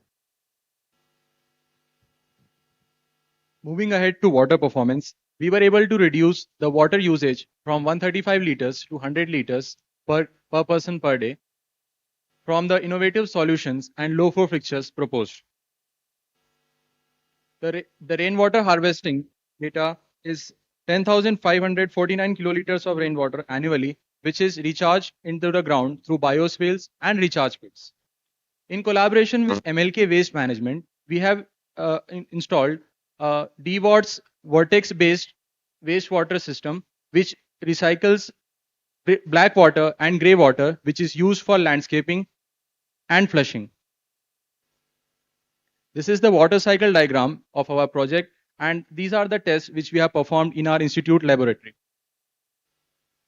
Coming to the carbon emission, embodied carbon, we have reduced our carbon emission to 42% from smart choice of materials and innovative component models. These are the materials used in our models. Since we know that any material manufactured cannot have a carbon zero, however, the transportation has become nearly zero because the manufactured components are manufactured on our site itself and taken since this site has in the factory premises. Now, when will our project be truly complete? Let's discuss the affordability. We are able to achieve a net capex of 39.6%. 39.6%. The total LCC at NPV 8% is 34.27 million. 20 years of operation and maintenance saving is 22.445 million. And the green finance potential which we have used takes us to NPV of 3 to 6 million, taking us a payback period of 10 years. The IRR is 9.6% and the interest rate is 10% per annum. The moratorium period is 1 year and the interest during construction is 2.078 million. Now coming down to the final leg of the project, which is the value proposition. Our project definitely adds value to the project partner, to the end users. Our project partner gets an affordable design, a quick construction module, which benefits them not only for their own housing, but it is also expandable and scalable through India. For our end users, we have tangible and intangible benefits. Both they have a water security, energy security, better standard of living. They have a happy life as it is an inclusive community. Their families are together, so definitely they are more motivated and satisfied, as we can see through the Maslow's hierarchy of needs as well. We also have provided the amenities and ancillary spaces to enhance the daily lifestyle and promote living through the campus. Our housing model is not only beneficial for our project, but it is scalable beyond our project. There are a lot of SDGs we have achieved through our process, through design, through material innovation, and through application. Finally, talking about scalability of the project, there are many upcoming industrial colonies throughout India, which are very vast, and they don't really have a proper mention about proper quality housing for their industrial workforce. So not only for industrial workforce, we take this as an opportunity to develop housing for any layman across India because the module is so easy to use. Finally, we would like to show with all these draws and innovation. So we are here.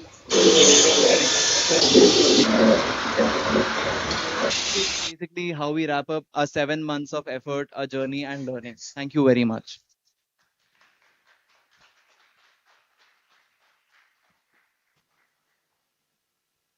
Thank you, team. You finished even before the time. So let's hear the jury's comments. Sean, we'll start. Okay, hi Team Tash. Congratulations, good work done. And what I want to congratulate you for essentially is to think, differently. When we talk about multi-family housing, we generally look at like an urban, design solution. You've moved away from it, and I'm sure there were risks to that, and you've kind of still gone ahead with it. So brave move. And you've really thought about climatology. I understand that it's a smaller structure, lesser density, more area, and all of that. So it's easier for you. You have more elbow room in doing various things. So that is an advantage for you. But I think you have gained that advantage because you moved away from the given of conventional city kind of urban development. Having said that, one of the things that I wanted to point out in this kind of a development is that it has to be extremely cost sensitive. Okay. And keeping that in mind, if you can go to the layout plan, where you have all the buildings visible, like a site plan right on top. So I understand that this is for the factory and you're using material used in the factory. So there is an element of saving of cost over there, which is why you've gone ahead with these elements. But apart from that, it would be nice to see you use some local material. And while I'm not pushing for it, I understand why you have taken the factory made material, but had you brought in a little more of local flavor to it, then probably the people would feel more grounded and the son of the soil kind of thing. The other important thing is I had put in, yes, if you can just be there. So can you go one floor above this? Do you have a site plan of the floor above this? Not the ground floor, the first floor or the second floor do you have?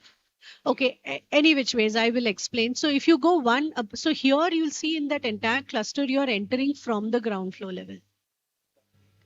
Cluster A.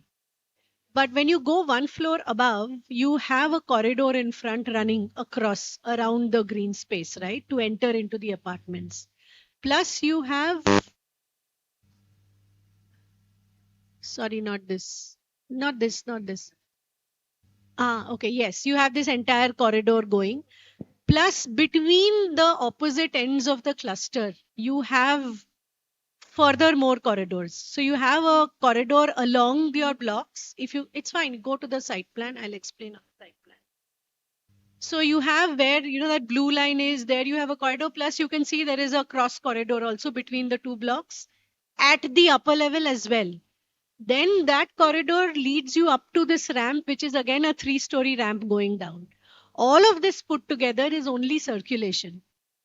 I feel that it is a humongous cost investment in in only circulation. While I understand that you want to do cross community seeing each other, but even if you didn't have these cross between cluster A, the north and the south cluster, then there was no need to give you these parallel um, corridors additionally, right? And then there are corridors going into that ramp. That ramp is a whole maze of corridors, so it's a lot of pathways, ramps, corridors. It's like a superfluous concept which you have like really driven home because you wanted to enhance community space. There's a lot of cost involved in that. Okay, so that is one observation. The second is, while there are benefits to the ramp, please understand that that ramp has eaten up that one big chunk of green area. So if you have kids and all playing, they want to play football, cricket, what have you, for want of driving home that ramp, you have eaten up so much of green area just for visual connectivity, because you have other sets of staircases and ramps and all of those things as well. So I think in that's something, as a concept, you really went overboard there in terms of cost and space consumption. And given the kind of development it is, I think it's a superfluous investment into it. And for this kind of a community, open space is, they will not have Nintendo Switch in the house and all of that. So for them, outdoor community spaces are very, very important. So I think that ramp could have been reduced, taken along the building, which was more, linear, instead of taking up that whole area in a circular format. So that's the only thing that I had in mind. Rest of it you've done well. I'm happy with the way you have communicated your presentation. Thank you very much.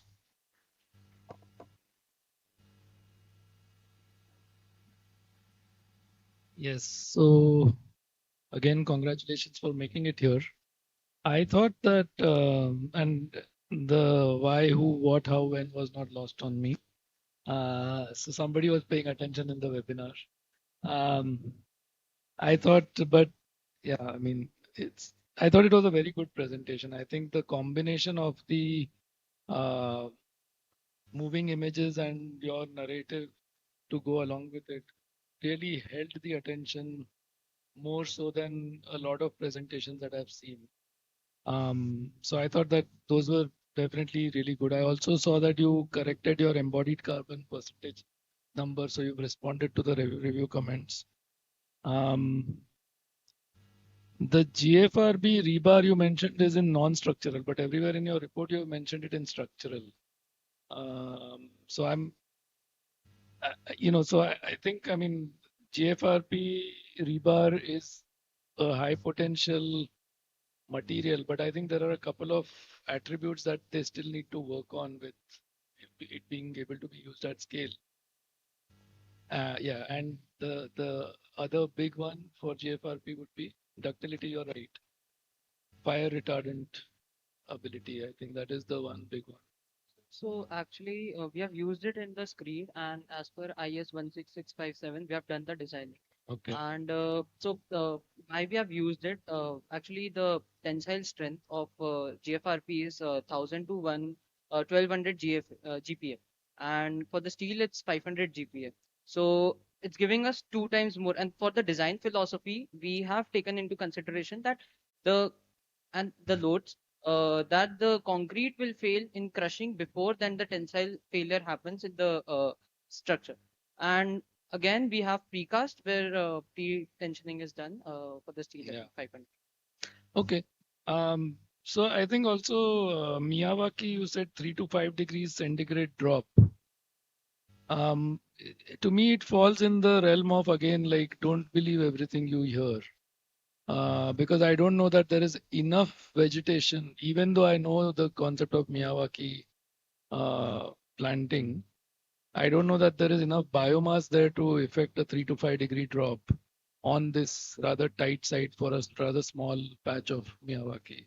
So that's just a comment.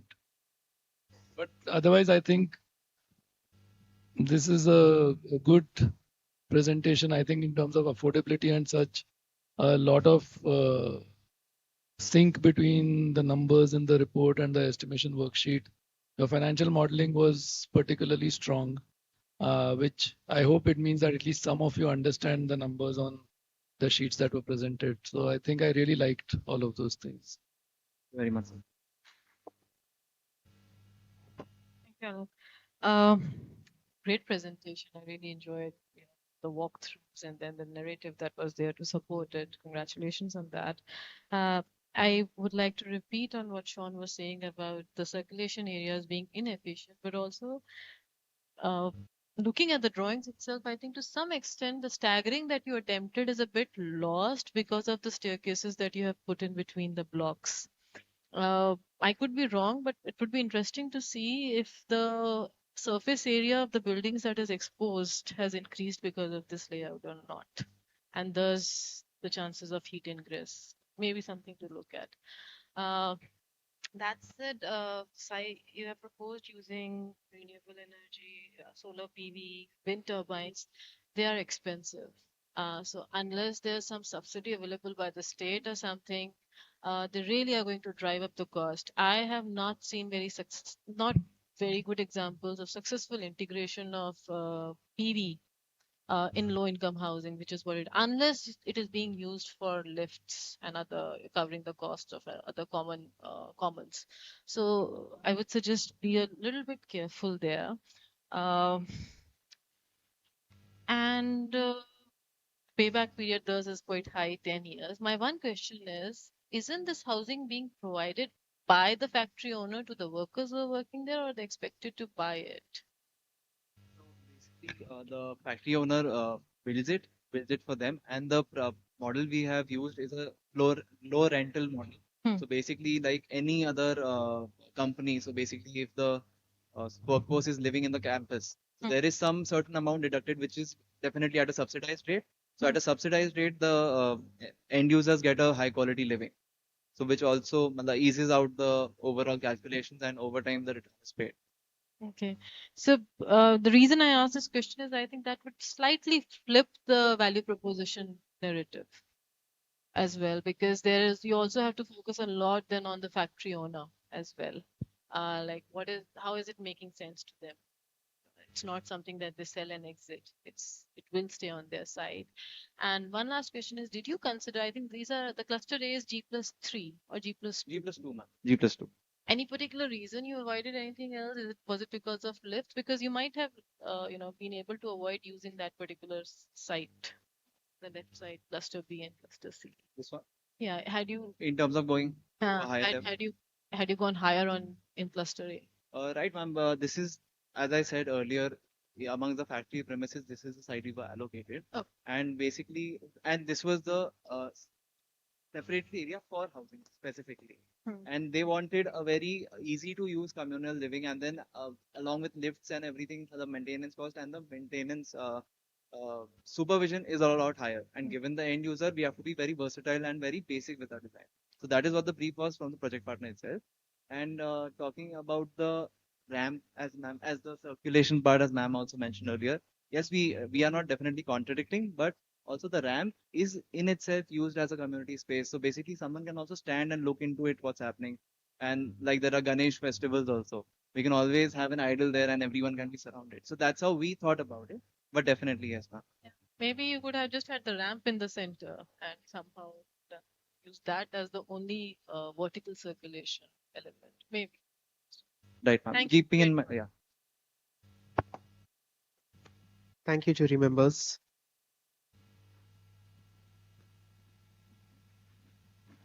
And just a moment, yeah. I would also like to thank my team there sitting right there. This was all 7 months of team effort, countless sleepless and sleepless hours, and we are very thankful to we have our collaborative innovators also. So yes, thank you very much, everyone.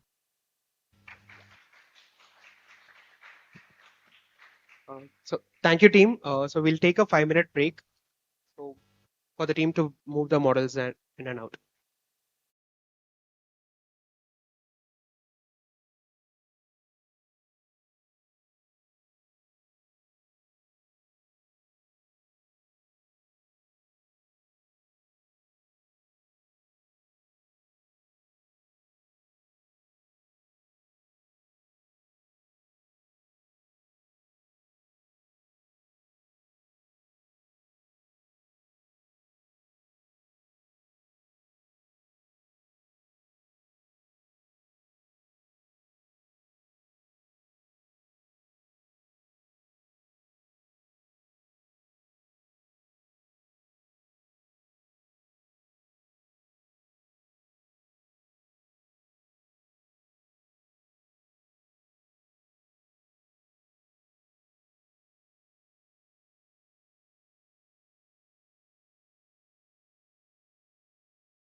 Let's start with the sixth presentation. So I'd like to welcome Team Sai, working on Project Lodha Signet, located in Mumbai.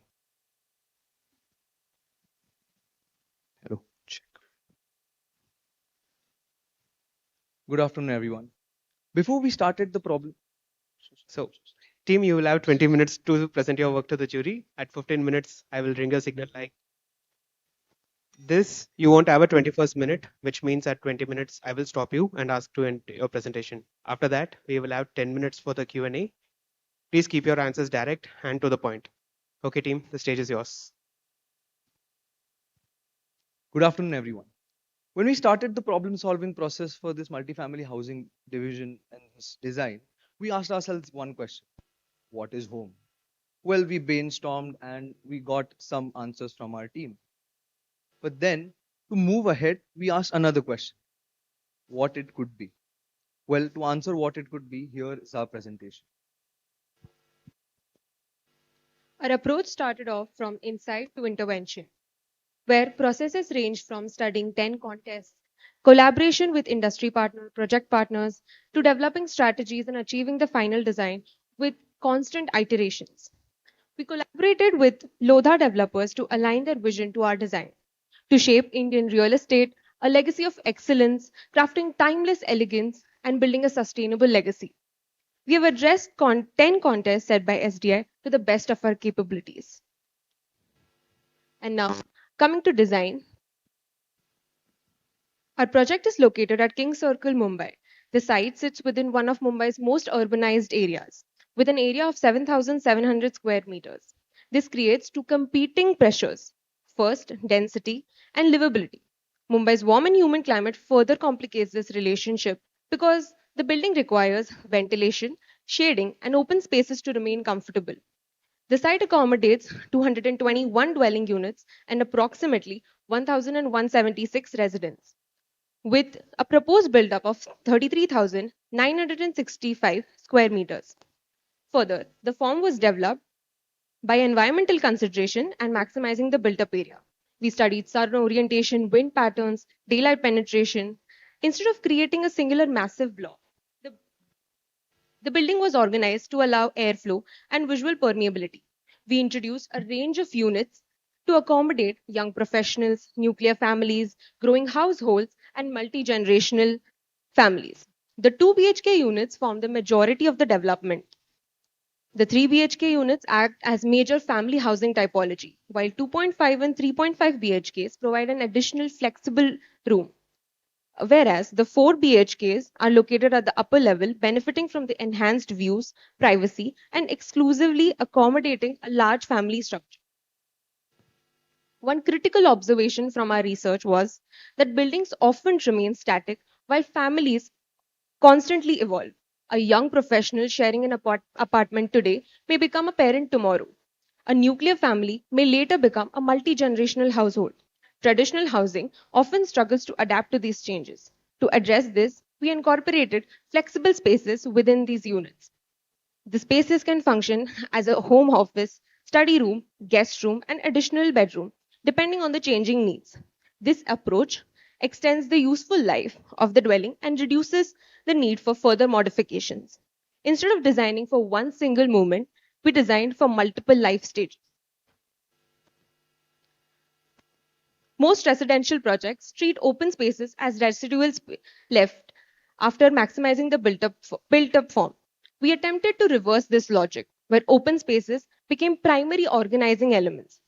We accommodated amenities such as jogging tracks, exercise arenas, multi-purpose rooms, worship spaces, play areas, children's play areas, pet parks, to provide opportunities for residents to naturally interact with each other. Further, the building is divided into two wings, but it connects at ground and podium levels to accommodate parking and allow the upper levels to prioritize residential above and community functions at amenity levels. The residential floors are arranged with a core, ensuring efficient circulation and optimized planning for different unit typologies. Refuge at intermediate floors and amenity spaces distributed vertically throughout multiple layers of interaction and activities at the ground floor.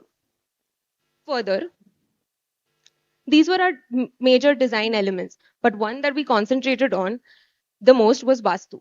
Vastu remains an important consideration for home buyers in Mumbai. Where Vastu is aligned with environmental performance, we integrated it. We collaborated with our industry partner to achieve about 60 to 70% Vastu compliance while maintaining functional and environmental efficiency.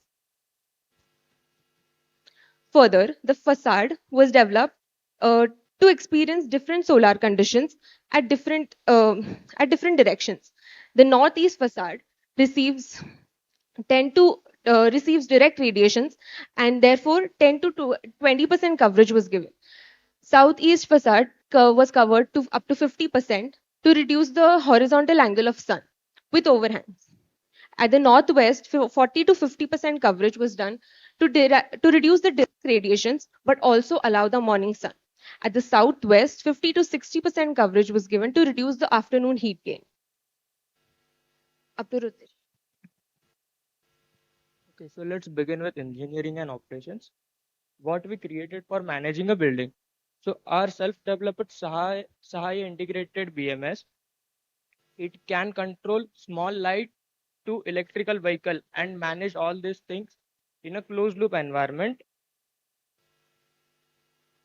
very fluently along with a neat UI. As well as we have today integrated our system smart blind for adjusting window blinds based on a sun position. Also, fire alarm can be integrated with our system, as well as energy monitoring can be done by our system with smart irrigation and smart appliances control using a smartphone controlled mobile app, or you can use anything like if it has browser or it can run any operating system.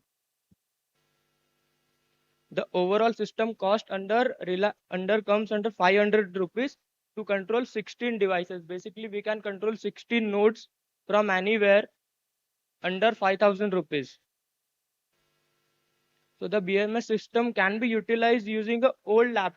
We can install this system in old laptop for repurposing the e-waste and utilizing it. Also the system can be used to manage whole 16-story building or the particular single unit. Also, the system is capable to communicate with internet and run locally for security purposes. So the data can't be shared across the internet.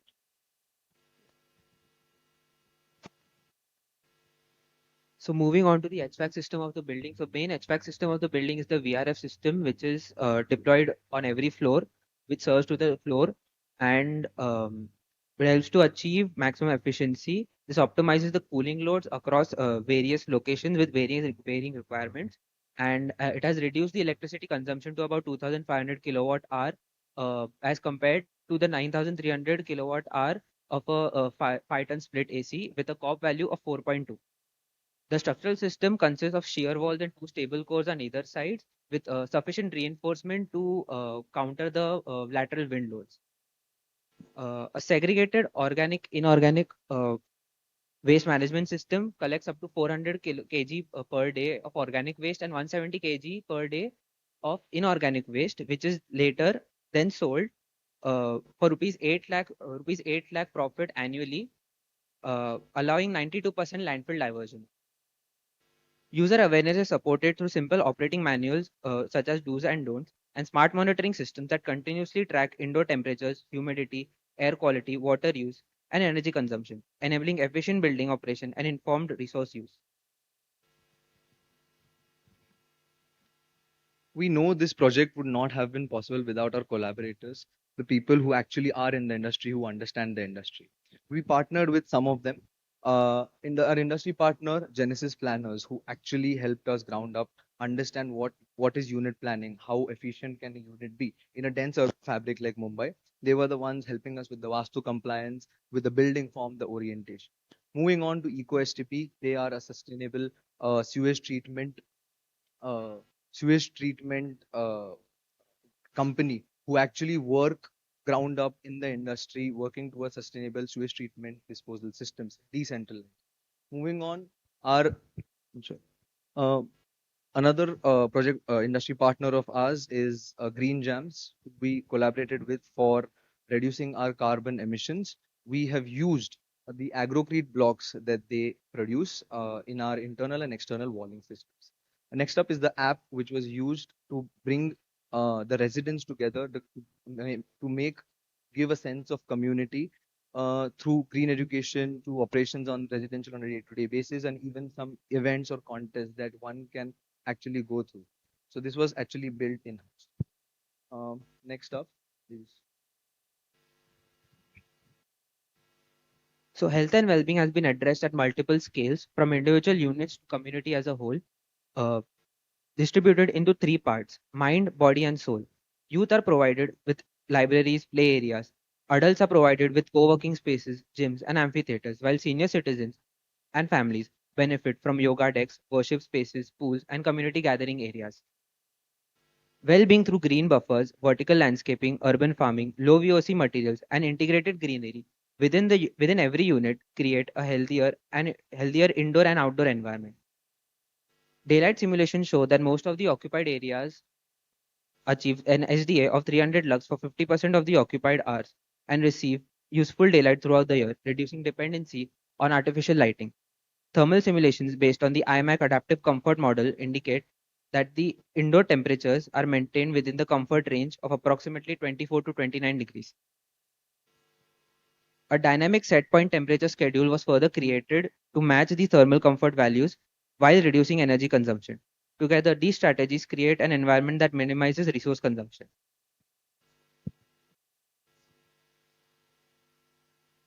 Our energy strategy follows a reduction first approach where the building minimizes the energy requirement before integrating renewable energy generation. Through combination of multiple strategies such as passive design, efficient building systems, and on-site renewable energy, the project achieves an EPI of 27.48 as opposed to the base case EPI of 97. The process began with a climate responsive planning, optimizing building orientation and form to reduce solar heat gain, while enhancing daylight in majority of areas. A high performance envelope further improves efficiency through agrocrete and insulated walls, cellulose insulated roofs with GGBS concrete, and low U value DGU units for windows with an SHGC of 0.4. Vertical greenery and automated external shading systems provide additional protection from heat gain to reduce SHGC values even further. On the active system side, the building integrates a floor-wise VRF system for zonal cooling. This, along with optimized lighting and equipment load, has reduced our operational energy demand while maintaining occupant comfort. The remaining energy demand is addressed through hybrid renewable energy systems, such as rooftop solar power generation, which provided approximately 2 lakh kilowatt hour per year, with BIPV panels on the facade, which have contributed to 3 lakh kilowatt hour per year. Additionally, 56 vertical axis wind turbines positioned in high wind zones have provided with 4 lakh kilowatt hour per year generation. All of these together generate approximately 9.4 lakh kilowatt hour per year, balancing the building's total energy consumption of approximately 9.3 lakh kilowatt hour per year.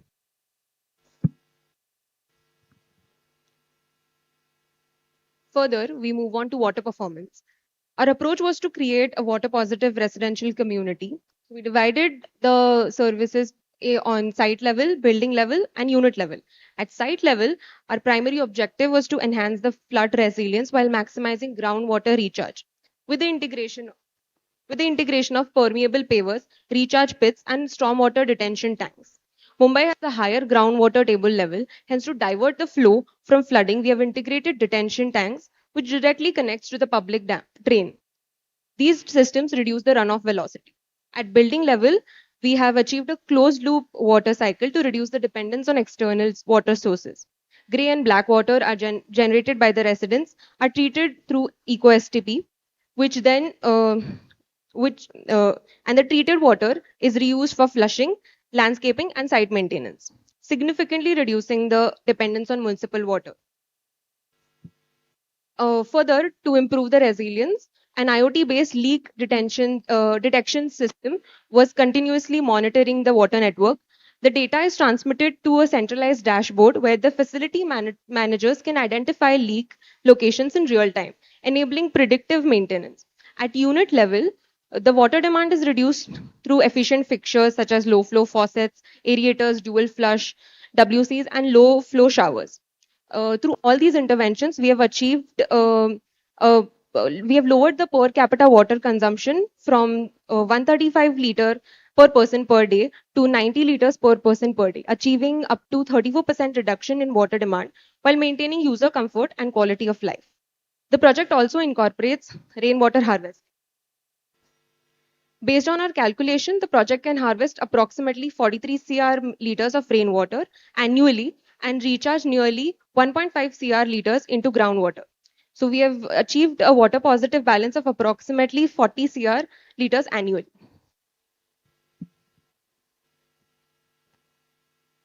Moving on to the embodied carbon emissions point, for this design, at different levels, we have used different strategies to reduce the embodied carbon emissions that we possibly could. For the site level, we have tried to create green buffer zones to reduce the concrete and the pavement usage. Wherever we have used pavements, we have tried to use permeable pavements to reduce the use of carbon emitting materials. At a building level, the structural grid was actually optimized in order to use less steel and less concrete. Furthermore, our industry partners, when we collaborate with them, they help us big time in actually reducing the carbon emissions, which in turn also helps our structural grids to stay optimized. Uh, the problem solving where we had to choose a podium parking over an underground parking. All of these decisions in turn help us actually reduce carbon emissions. We have achieved about a 75% carbon emission reduction over from the base case to our proposed case.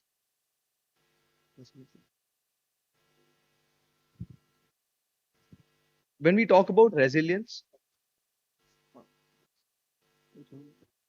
when we talk about resilience, we talk about the three things: mitigation, response to the resilient factor, and comfort and recovery. For mitigation, the site is located in Mumbai. We saw the water level diagrams. It's a site which is prone to flooding, King Circle, which is prone to flooding during monsoon season.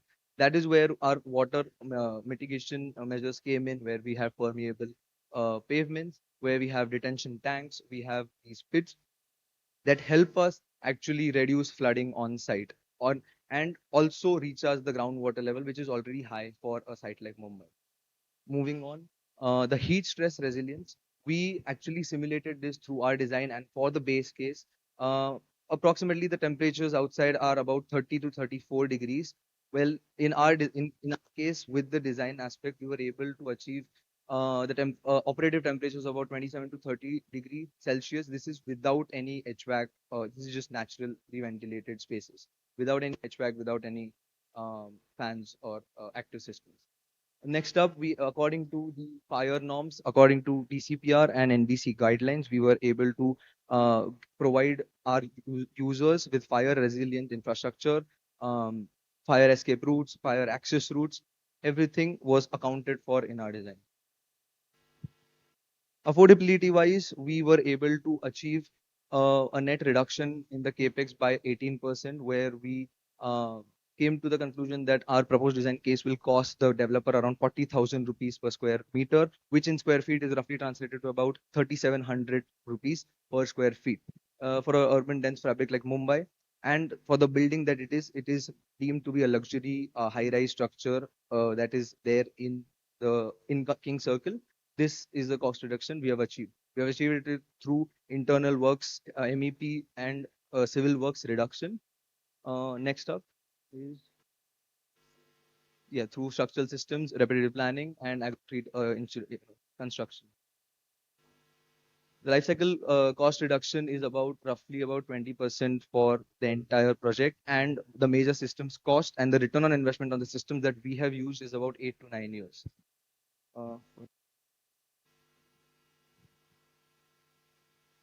So for value proposition, we have divided the building into three parts, which is the resident, developer, and the environment aspect.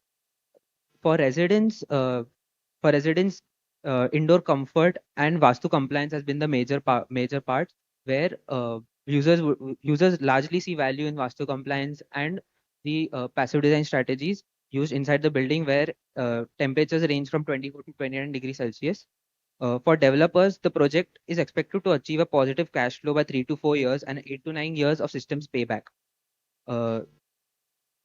Resource efficient operations and other smart monitoring systems have reduced the maintenance cost by 30% and overall project cost by 20%, resulting in higher property values and long-term investment security. Environmentally, because of the reduced energy consumption, the net water positive aspect, and the 92% landfill diversion, a lot of value has been added to the project. Thank you, team. Let's start with the jury comments.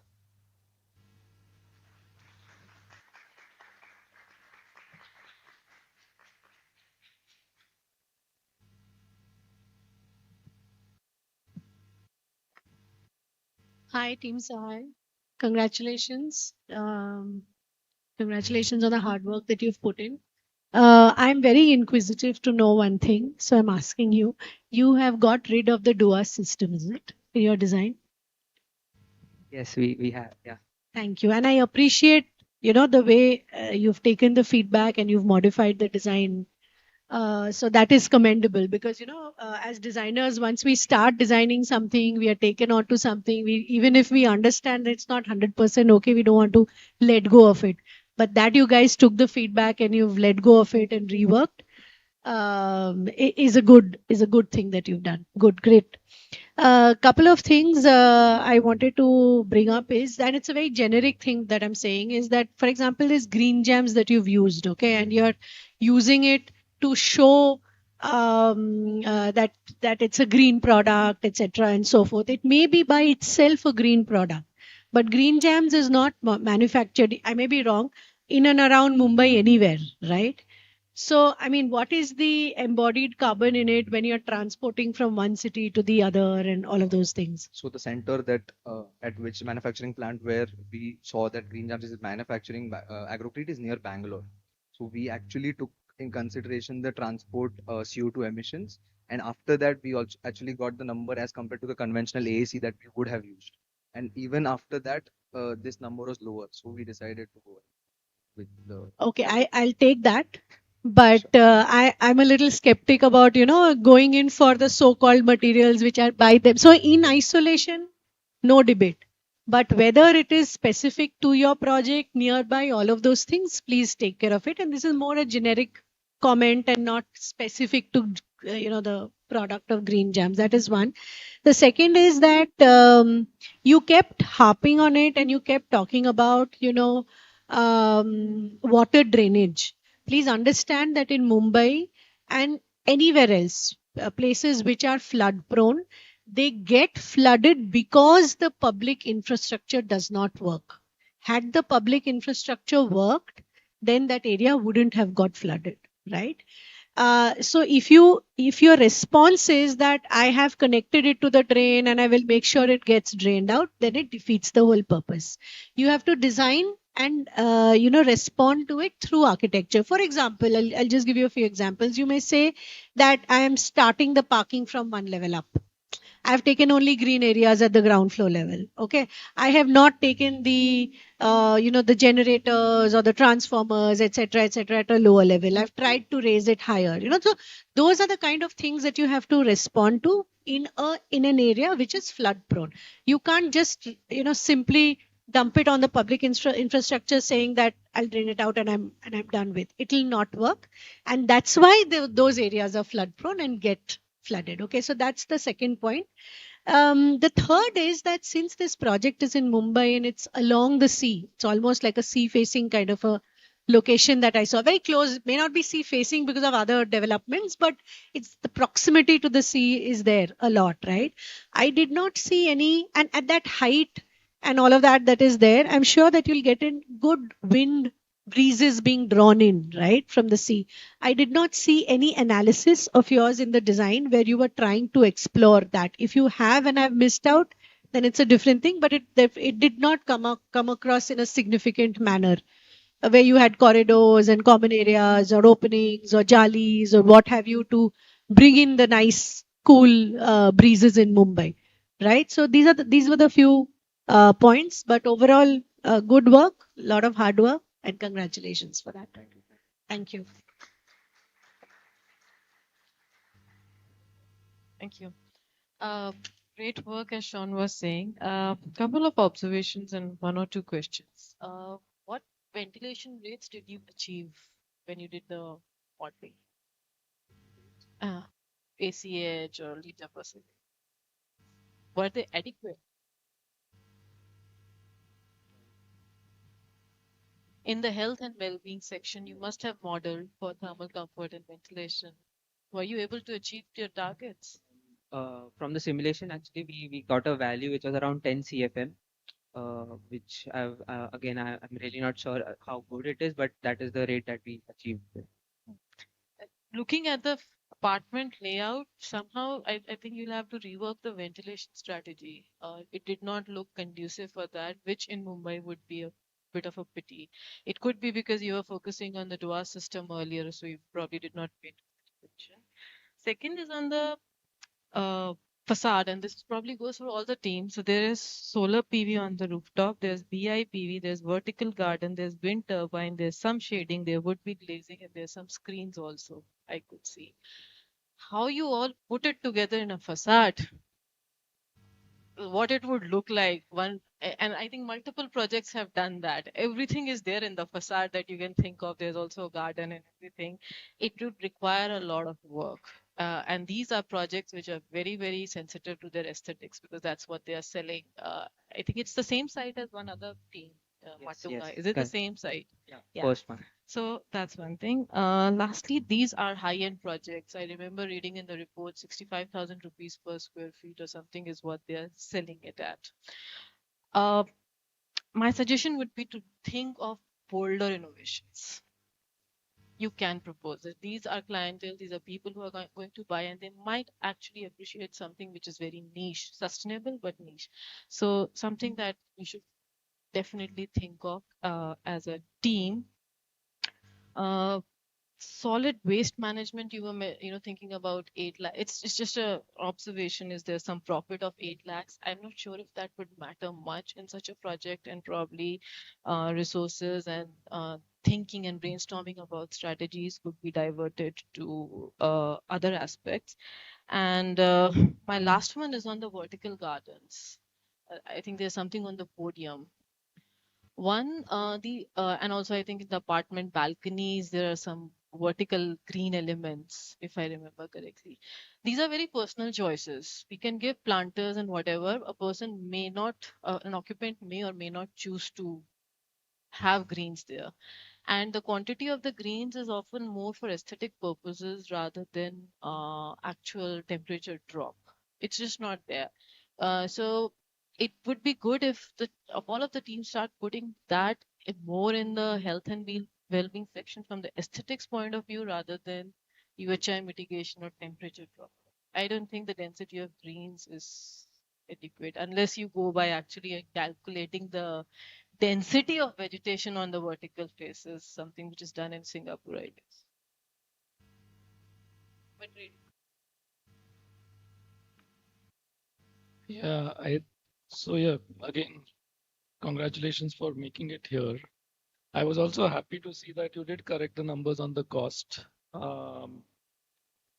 That along with the fact that you did away with the doors is also very encouraging. Also that you did not say negative embodied carbon. Thank you for that. You said VRF systems where the outdoor unit you're showing as vertical. I was trying to figure it out in my head where you would be placing those outdoor units in your slides. Vertical as in? So if you go to the VRF system slides.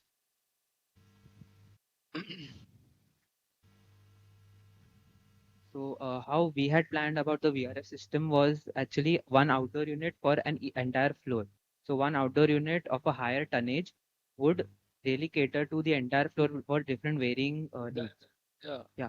So where would you place this outdoor unit? So on the plan, there are actually a service zone. Okay. On that, there is a place kept for the VRF unit for each floor. So instead Is of it open to sky? no, not open to sky. So then the hot air will keep. The ducts have been proposed. But the way this outdoor unit works is that the heat rejection will happen upward. So okay, so I think that maybe that's something that needs to be resolved architecturally, and the way, or maybe you need to use the conventional VRF outdoor units, so that it does rejection of the hot air outside to the side instead of upward. You did not um, address the market rate question in the comments. So I think 350 CR comes to like 10,000 something. 350 CR revenue assumption, so 10,304 per square meter, and your market analysis was saying something like 592 to 700,000 per square meter. So you did not address that in the presentation. We did not address that in the presentation because we actually skipped that part to give more reference to Okay. the developer.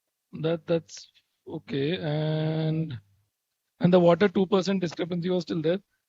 I echo the 3 to 4% reduction because of vegetation. It takes a forest the size of Pusa Hill forest in New Delhi to get a 3 to 4% reduction. You should look it up, like how big that green lung of that city is. So I think that again falls in the realm of healthy skepticism and really questioning what you say. Apart from that, I think that I mean I do think good job responding to the review comments. I also liked what you had, the value proposition. You've thought of it from the point of view of three proponents: the resident, the developer, and the environment. So I think that was a nice touch. So good job. Thank you, sir. Thank you. Can you guys take a minute to explain the thing once again? So this is a miniature model of a 3 BHK flat. We can control these lights, or these lights can be replaced with anything. Like it can be fan, or it can be a VRF system, temperature control.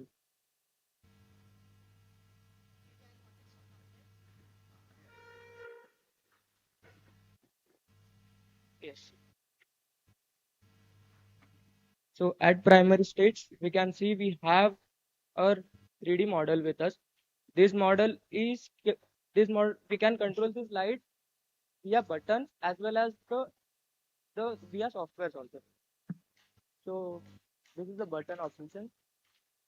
Also the lights is updating in a software. So now let's try with it.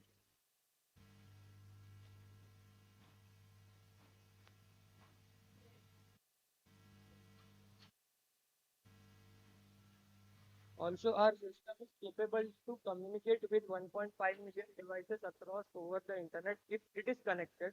If we want to connect any another type of IoT device with our system, it is also possible. 1.5 million. This one system. This thing costs only 2,000 rupees. And with our customers, it costs in fact. But we didn't mention that OS creation. Yes. For individual houses, we can give the control over to the host who is the admin, or we can add multiple users. For an example, we can create our own ecosystem in it, like our own Google Drive, our own Google Photos. We can manage all these things, and we can share these things via user with like account.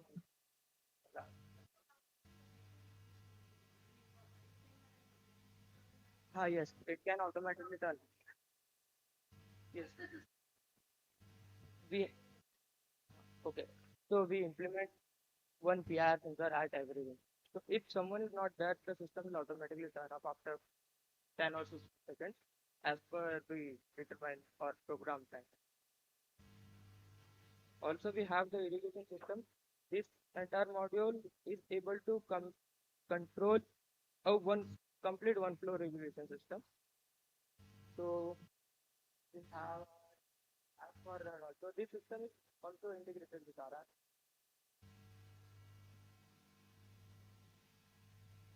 We can turn out as per duration or as per feedback also. Small system.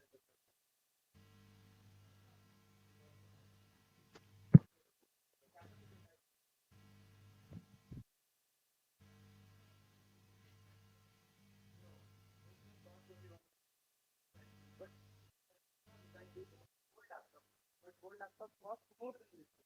Also, they are reliable.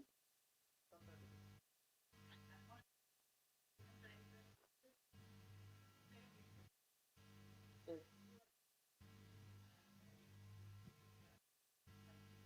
yes, we can.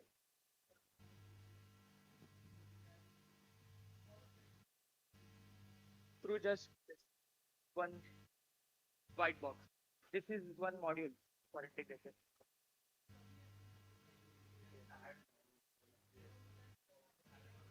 Yes, you can add module as per your requirement. This is a typical irrigation system problem.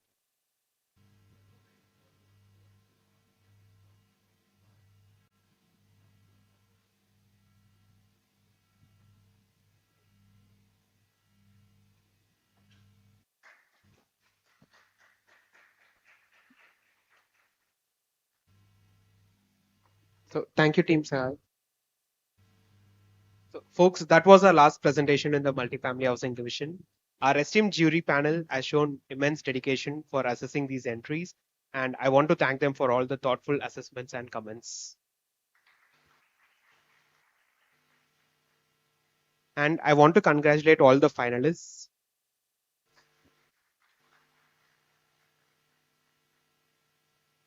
As the jury coordinator for this division, I have had the opportunities to see these teams submit their deliverables. They have done some incredible work. Let us not forget that these teams have discovered a way to collaborate and to do integrated design during the last 7 months. I think that itself deserves a round of applause. Thank you so much to our jury members for your time, feedback, and guidance. And thank you to all your finalist students for your participation. We will now break for tea. This jury members will meet this evening and decide the winner and runner-up teams. Who will it be? We have an exhibition called the Climate Smart Innovation Exhibition, where you will get to see the innovative building products from the industry that address climate change. The exhibition is now open for you. Please proceed to the multiplex zone, which is about 5 minutes from here. And for the people who are online, we are going to end the stream now, but stay tuned to our channel at 6 p.m. Watch the 10 exhibitors pitch their products in a bid to win the Climate Smart Innovation Award. Uh, guys, just like wait for some time while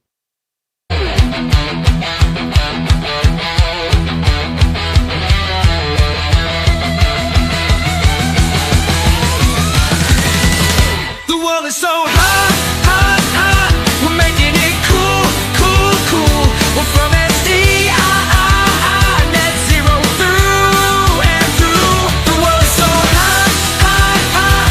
We're making it cool, cool, cool. We're from SDI, net zero through and through.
go high.